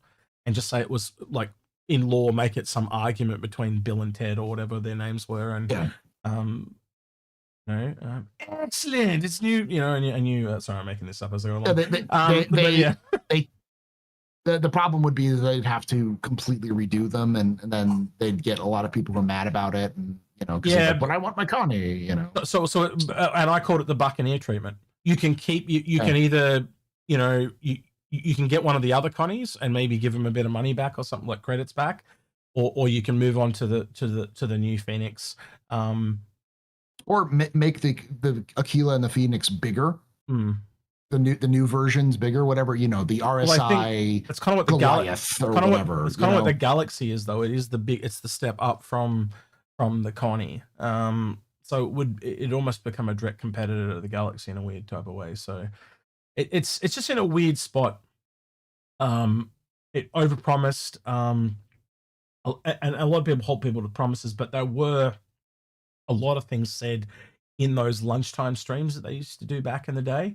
And I think holding them to that all these years later is probably a little bit much, personally. But there are legal reasons that they can't do these things. Like you'll note, I only realized the other day, if you look on the new website, when you go to the ships now, it doesn't say subject to change anymore. They've removed all that language because certain countries you can't have that shit. So there's some legal reasons now. They're caught into a bind, and you're a creative person yourself. You know what that does when you stifle creativity. You're not going to get good things that come out of that. You're going to get stuff that has holdovers and creates problems. And to fix those problems, they're just going to leave that ship where it is and make a whole new ship that's better than it. They'll force you out of that bracket rather than fix the problem. Why you get Mark IIs and stuff like that is legal reasons. That's say the Caterpillar, they can't fix it because of whatever reason, and I'm just picking the Caterpillar because it's got lots of issues. But say they can't fix it, is that why they made the Ironclad? Like, I'm just going to chuck that out there. Is that why that happened? Who knows? We'll probably know down the road, but yeah. All right. Next question. Pull that up because we're almost through it. Yeah, no. Only got like 5 or 6 questions. Yeah. Speaking of ghosts, or speaking of drones, do you think we'll ever see FPS drones? Think the ghost from Destiny that could attach to your backpack and deploy to do automatic scanning or something? Absolutely yes. That would be so cool. Not only do I think we're going to like FPS equipment where you have like you can just like drop like deploy a drone. Well, can you does, like scanning or you can mention the gameplay if you've got to stand there in your Titan suit and then you can send the drone into the building, but then you risk them coming out to fuck you. Yeah, the gameplay makes itself. You can have like a defense drone where it deploys and it's got like a little gun on it, so it'll shoot enemies as it gets too close and stuff like that. CIG, I have just had a request. I've never had a request more than I want this right now. I want a Titan suit, and I don't know how you do it, but it's got to be along the lines of Soundwave. Yes, I want it. Like the Hawk can fly out, the little the tapes, if you know who I'm talking about, from the Transformer Soundwave. That would be amazing. So like he's got like the Scout one would be awesome. You could have the actual Hawk go off and I'm a huge fan of mechs that are actually drone carriers, because the idea of having like drone swarms that pop out and then give me 1 minute scanning technology and stuff, you know. Yeah. We are the tapes. But yeah, no, so I think those are great. And this is where I'm gonna you're gonna bring up your Lego one. Yeah. Is this the different has like a variant that's like a your headphones on. Sorry. But it has like a variant like the remember the Soundwave had like tapes that turned into like a little like panther or whatever, dog that run around. Look here, if I hold it up, you've got like hawk and there's a little little panther and then the bird. Yeah, I gotta get the right angle. Sorry. So but if you had something like the backpack, when you were talking about the backpack, I pictured the little drone out of Final Fantasy, but then I went, well, what if it's an actual flying hawk? Or what if it's if you're doing if they're based on gods, why couldn't you have them? Because like Artemis had stuff to do with a lot of tigers and jaguars and shit like that. Odin had his ravens. Mugen. Absolutely. You know? That'd be mad. Like the Raven drone, but it like, you know, and you could, again, depending on who the tech's made by, like if it's RSI, does it fly on a fan? You know, do you want me to make you even more excited about this? Go for it. There is a legitimate reference in lore, and we all know that the only reason why CIG writes lore is because it was somewhere that lore needed to be created to justify gameplay design. That's the important thing to understand, that CIG doesn't just go, well, what would be cool if we had this really random guy who's really awesome and this really they don't do that. They only write lore if it is specifically needed for the game. So in one of the lore pieces, which is like 2 or 3 years ago, they specifically talk about the UE Army developing a man-portable drone based off of the flight mechanics of a bird. So there is a bird drone in the lore. So, and the only reason they would have even mentioned that is because somebody in the design team was like, we need a drone that can, we have this idea for this drone for Squadron or for, that we want to do. And so the lore team was like, well, fuck, now we got to fucking come up with some lore as why then. So they came up with this idea. Should ask you about this too while you're here. A couple of weeks ago, someone in chat popped up the idea of the Star Trek ships. You know, there's lots of different Star Trek ships, and they were saying that the Klingons would make and that we put up a Klingon warbird picture. I can do it again if you want to see, but as like a Tavaran warbird. Yeah, because we've got the RSI ones. Why not make one of those? And then someone else said, what about the Romulus warbirds? Because they have those as well. But I think they'll both work for Tavaran. To be honest, it kind of makes sense to me. I could see a more Tavaran-esque Klingon bird of prey. Yeah, for sure. Well, because of the bird theme, it made a lot more sense to me than the other one. Yeah, and they already have the sort of, but instead of like the downward swooping wings, probably more like higher up and that kind of thing. Was it Klingon? What about the USS Enterprise? 90s. That is RSI. RSI makes what I call the Utopia Planitia style. Yeah. All of their civilian ships, other than now that they all have triangles, but they all have the like nacelles and the Star Trek style. So I know this is a toy, in this one I got here, but what we're talking about, see how it's actually got wings on the warbird in the Klingon one, and that's why I went, well, Tavaran already had the bird theme. Just take this and make a Tavaran warbird. I reckon that makes a lot of sense. And again, it does, like you said, the sweeping thing. As soon as I heard that as a combat ship by the Tavaran that has an interior, I'm like a medium or large, take my money. 100%. I would buy one of those without even thinking. People love the Tavaran style and to love the Tavaran themselves. So yeah, easy. That's an easy, like, yeah. Will it be way overpriced? Will this medium to or large ship be $600, $500, $600? Yes. Will people still buy it? Yes. Be the first ship you can actually pay for with a kidney. No, I would get one of those in a heartbeat. I would be a massive fan of those. If they gave me one to give away, I wouldn't be giving away. I'd be keeping it. But to fully answer Rabbit's question, 100%. I keep forgetting his name, but it's just with a J. I think it's not John. It might be Jack. All the good ones start with J. Didn't you know that? He's got the. You would say that. X. My name starts with that. My girlfriend starts with that. My best friend starts with that. They all start with J. Every single one of them. John Krueger, like it just goes on and on. Anyway, keep going. But he's in charge of the weapons balance team. He's the guy who had like the goes on the RSI or goes on this Star System Live. He had the like shotgun. He's like, my mom thinks I'm cool. That guy. I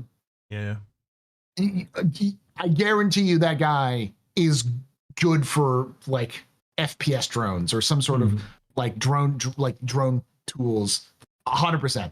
CIG is going to do that. It's just a matter of technology. They got to get the technology in to control them. Do you remember the other one from the Transformers movie where the tiger ran up and he put all those ball bearings down the pipe, and then the guy kind of like melted together, and he was like a fin robot, but you couldn't look at him? We actually took that idea for one of the Titan suits, by the way. But also that would work for a drone. But the one we had for the Titan suit was you take a holo projector and basically the rendered a texture tech, but it takes all the power that you use for your shields and turns it into a hologram that displays what's behind you. So as long as I'm looking at you, you can't see what's behind me. So it's good in a one-on-one scenario, but then but because I've also got no power, I can't use my gun. So I'm a melee-only Titan suit. But also, if someone else sees me from the side, they can see me. Yeah, I thought that was a really cool concept as well. Some like adaptive stealth only for certain angles and stuff like that. Yeah, and he could have some kind of drones that work with him that are like distraction based, so they like make noises or some shit. So he makes you look elsewhere. So he's like a stealth infiltrator drone or something like that. So yeah, because again, you can't actually have stealth. Well, you can limit signatures and stuff like that, but by faking it with a hologram, I reckon that would go. I reckon they would do that in this game because it's not true stealth; it's fake stealth like the other stuff. Also, I'd also say that almost in first person as well. You know, you give up your gun, but you can have like a sword or something, or maybe just a stealth pistol, but you can hide behind a hologram. Maybe, I don't know. We'll see. They had the idea of like a decoy with the original FPS. They did. Yeah, they had the idea of that decoy idea. So had 5 different grenade types that we haven't seen in a decade. Yeah, they had EMP grenades, fire grenades, like a whole bunch. I'm wondering if we'll see them. Fire grenades, high explosives. You know, remember the Perseus stuff is meant to be coming with the ammo. I wonder if we'll see the grenades before anything else. I would possibly. I think that's where I would have started. If you were going to test bed different ammo types, I would have done it with grenades. Because it's controlled. It's just in one little area. I don't know. Maybe it's extra works and effects. I don't know. Rykop says, so like cloaking devices? No, not like cloaking devices. Cloaking devices make you invisible. What X is talking about is like a projection where in front of you and behind you is completely. It's basically it has a camera that points behind you that records, and a camera that points in front of you that records, and then it's a projection from either side. So if you're looking at it like from behind, you just see a hallway. we don't. Whereas if you look in front, you see the hallway. But if you come down the stairs and look to the side, you see this fucking giant machine that's walking down the hallway. They've done it in movies like Mission Impossible and stuff like that, where they had the projector and they'd move it up closer and closer to the guy and stuff like that when they were infiltrating the Russian thing. But this would be a new tech, and we kind of made it up in our own thing. And obviously the lore people would do a better job. But we were like, it's kind of like a phallic shield with a holographic projector.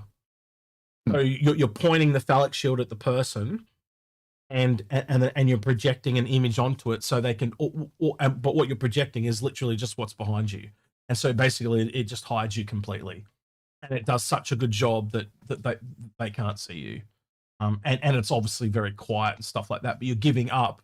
It uses so much power that you can't have shields on a Titan suit or even have a powered weapon at all. So you've got to go back to essentially melee and stuff like that. I don't know. We just thought it was a cool idea.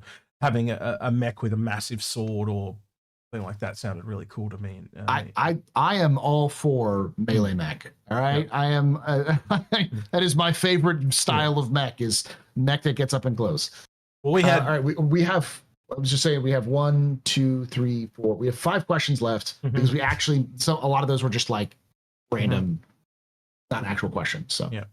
We also had like a heavy mech that like anchors itself to the ground and fires mortars and stuff. And I love that. That when you said originally, when you're like, what mech would you like to see? And I didn't say it, but artillery mech, something that would like what was the tank, the siege tank in StarCraft that had that like siege mode, something like that. With the mech, where it just sort of where it just sort of locks itself to the ground and has like a artillery piece.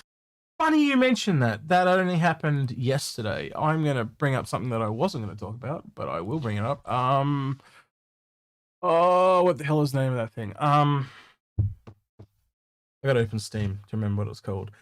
A game came out by the people that left Blizzard, right? They wanted to make StarCraft 3. They wouldn't let them make StarCraft 3. So they left. This is it, Stormgate. And it went live with the campaign.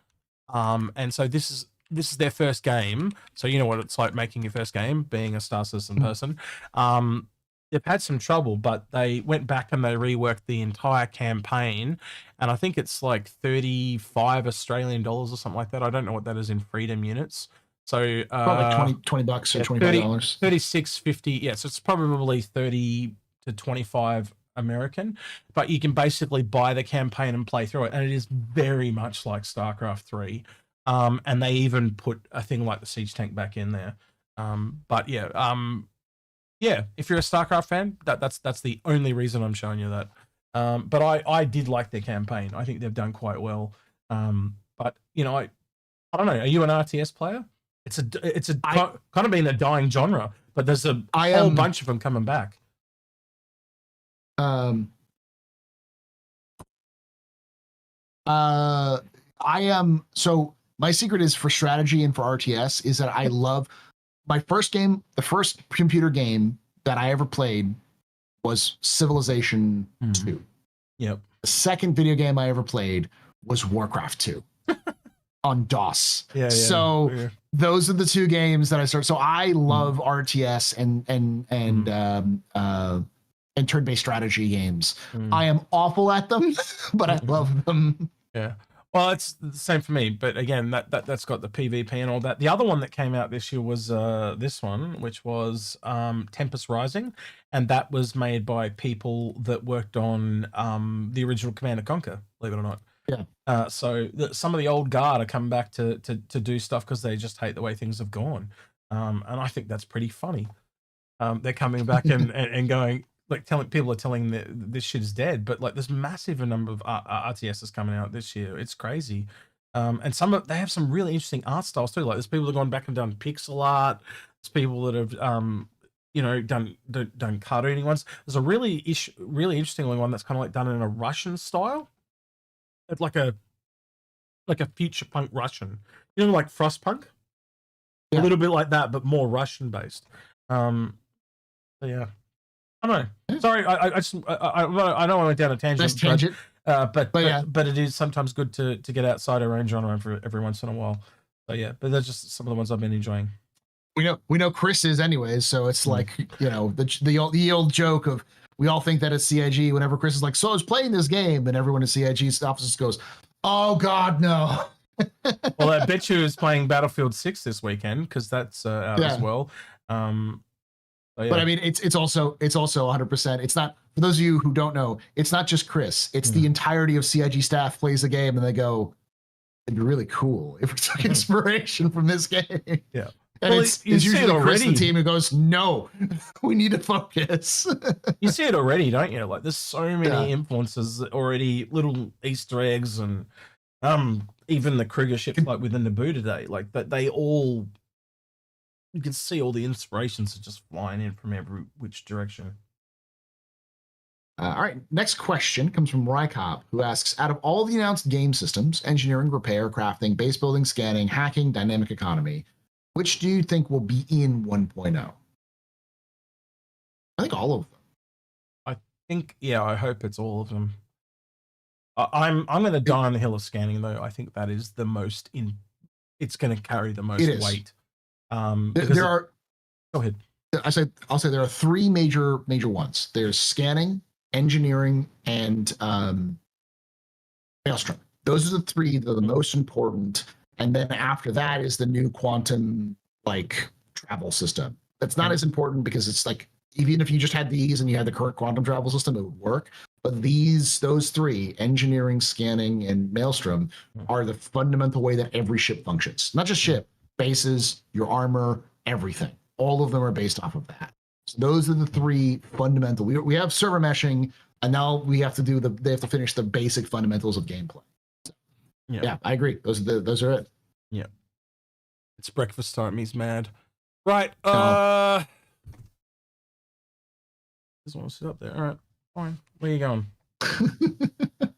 He's just like my cat Jack, who's just like, I want to pay attention. You pick him up and he goes, oh, no, I want him down. Yeah. I think somebody's here. He's looking at the door like someone's here. What are we up to? Do you think Vulcan? No, we've done that. Project Gnome. No, we did that one already. He's just re-asked the same question he asked before. Oh. So WTC Creative Web Designer, man, you got to shorten that name. Do you think that they will introduce Corp theme base builds for Orison, Area 18, Hurston, and ArcCorp, sort of like they did with the outfits and shit? So you mean like skins for buildings? Is that what I'm hearing? Yeah. Yeah, I or could see design that. styles. Yeah. I was saying we were saying earlier with the Orison platforms, like, yeah, they're gonna absolutely diversify the building stuff. Sure. If anything, they can sell them. So there's a lot of people, like there's a profession in there straight away. Someone that literally designs other people's houses. You know, you see it in other games. People, Satisfactory, you can actually like save the blueprint of a layout of a factory, so you can just duplicate the factory to another place. Like that could totally be a thing that CIG writes in. You just have a really cool building that you've built, and someone just does it, and it just builds it all for you.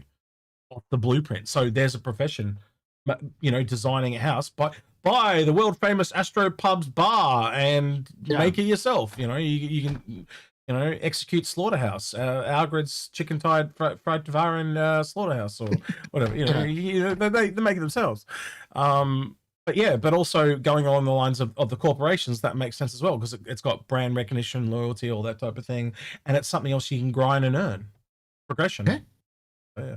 And it's a skin, and in some cases it's maybe some small modifications to already existing assets, but it's a small modification to existing assets. It's something that they can do, which they're really proficient at. So, Dead Frag asks, did you see the Cutlass Orange leak yet? Firefighter variant. No. A leak. Well, I'll just bullshit that right now. Going to the leaks channel. Yeah, we have our people too. We can talk to you about it. No, there's no. I haven't heard shit. I would have heard that already. That's not something that.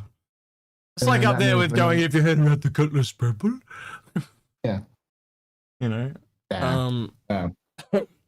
No, I haven't heard anything about it, but yeah, look, I firmly believe that this is something that we have talked about years ago, was firefighting variants. Like, how do you deal with a firefighting in space? You know, how do you like you have a blowout? You know, we know that rapid decompression, that's something they've shown the tech for.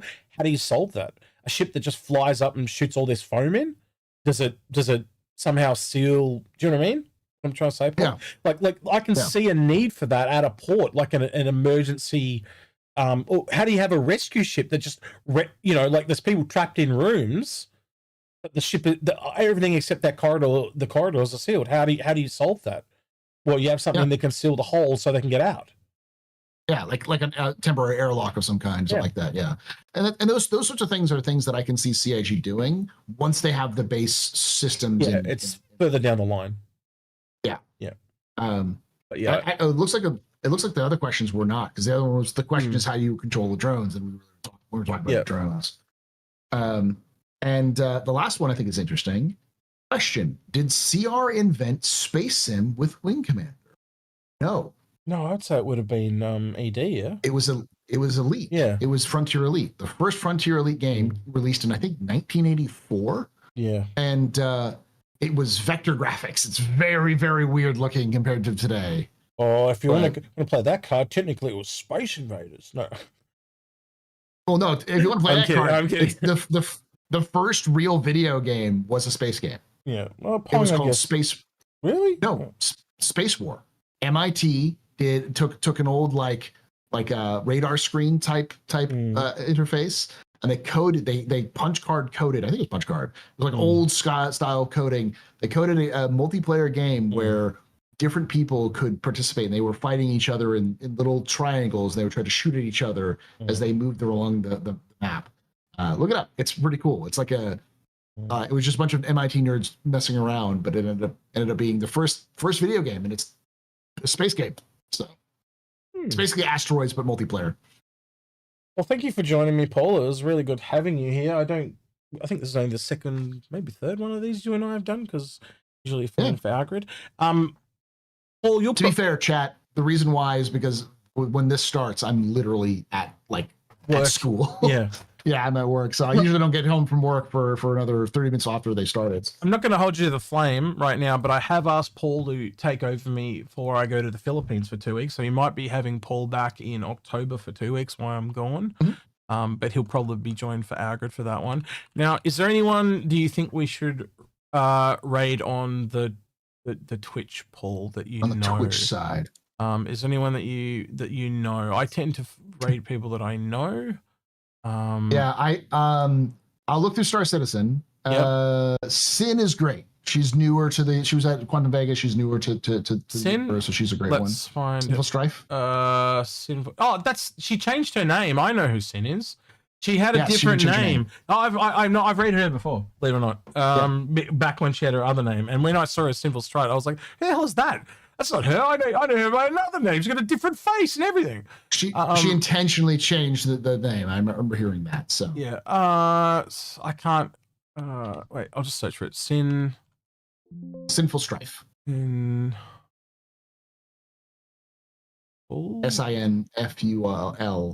And I cannot see her at all. Wait, look. I'll bring it over. I cannot see her at all. She's right next to you. Hold on. Move back up. Back up. Right there. You're literally on her. Oh, she's actually beating us. Oh, that's fine. Yeah. Let's give her a raid. Right, we'll grab that one. Bye, Paul. Hey, thanks, Paul. Raid. Oh, wait. Jackson, did you know how hard it is to type with your fat ass in a way? Did we see the Eva Cotti? Okay, let me see the Evo.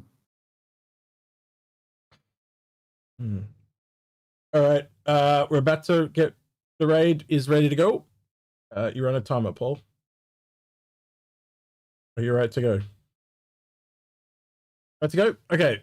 You can talk. You don't have to stick your thumb in it. You know that, right? You're roboting, and I saw all robots. Oh, okay. No, you're fine. Yeah. All right, Twitch, say goodbye to YouTube. YouTube, say goodbye to Twitch. Jack, say goodbye. Bye, everyone. All right, we'll see you guys next week, and make sure you smash the follow button. Ask her about where's the hat. People know what I'm talking about. Ask her where the hat is. And we're listening, so just remember, we're listening. All right, bye, Twitch. Bye. All right, off they go, and let's have a listen in for a little bit. I appreciate it. or is it Pico's all over the place? Oh, well, now I have to stay for a little bit. Phantom here.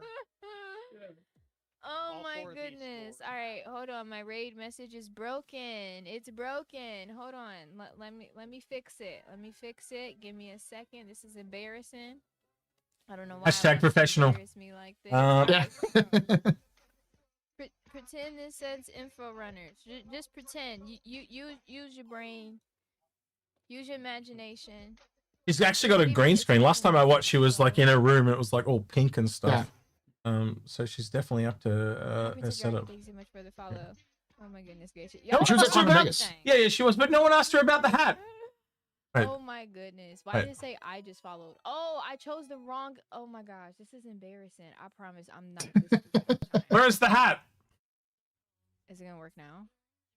No? Okay. Like, hello? What? Remembered. Now I gotta wait for her to actually read it. 23. Thank you so much for the follow. I appreciate it. Where is the hat? Yeah, there you go. If you remember. Yeah, I do. No one told me to put it on. But hi, everybody. My name is Sin. I play Star Citizen. I am. There it is. There it is. This might play like 5 times accidentally. So my apologies. I say hello. Hello. All right. We'll love her and leave her. Okay. Hi, everyone. My name is Sin. I play Star Citizen. I just started back in May. Alrighty. All right. With that, then, anything you want to pimp for yourself before you love us and leave us, so to speak? The complete history of the Star Citizen lore Part 5 should be out in the next couple of days for Patreons, and it'll be out for everybody else in 2 weeks. And then the complete history of the Hurston family should be out this weekend if I can budget some time for it. I just need to record the audio, and then that's probably like the last one. It's about an hour long, and then the editing should be pretty. And you got Captain's Table tomorrow as well? Captain's Table tomorrow. We're going to be talking about player-generated combat content. Who's on there with you? It's Night Cobb and Radar Ranger. So okay. There is now so many people. I'm losing track of the names. It's gonna be Radar Ranger is the guy. Is Andy? He's the one in charge of my radar. Yeah. And then Night Cobb is just a regular. He does like content for. He's a submariner. So. Well, not we. I don't want to say we, but you kind of got pressured in changing the Captain's Table over to the Content Creators Discord at one point, didn't you? So there's now. Yeah. It's very large. There is almost every content creator under the sun is on that thing. And I did it just because I had already had that like long list of people, and I was just like, come on and do it if y'all want to talk. And promise is nobody talks. It's like, come on, y'all. This is for you to interact, mingle, work together, do things. There are some people that interact on there, but I would like to see a lot more. You know what we should do? We should do a virtual bar citizen with the people on that Discord. We should do that. Me and you. We'll have a look into that. All right, then. With that, then, don't forget to like, subscribe, ring that notification bell. And thank you everyone that went the extra mile on Patreon at the end of the video. There is an exclusive video up there this week with the episode I recorded with John it was on this week's episode, if you want to see that. So you can get John's perspective on the solid outline barge thing. So yeah, all right, other than that, he's been Astropub. He's been Execute. Wait if you say it. I don't know if you were going to do it, but you did. Anyway, and we'll see you next time, citizens. All right. Say bye, Paul. Bye, Paul. Astropub. Is it? What? Man, there's like 75 titles that follow that. You need like a like a red carpet or something to follow you.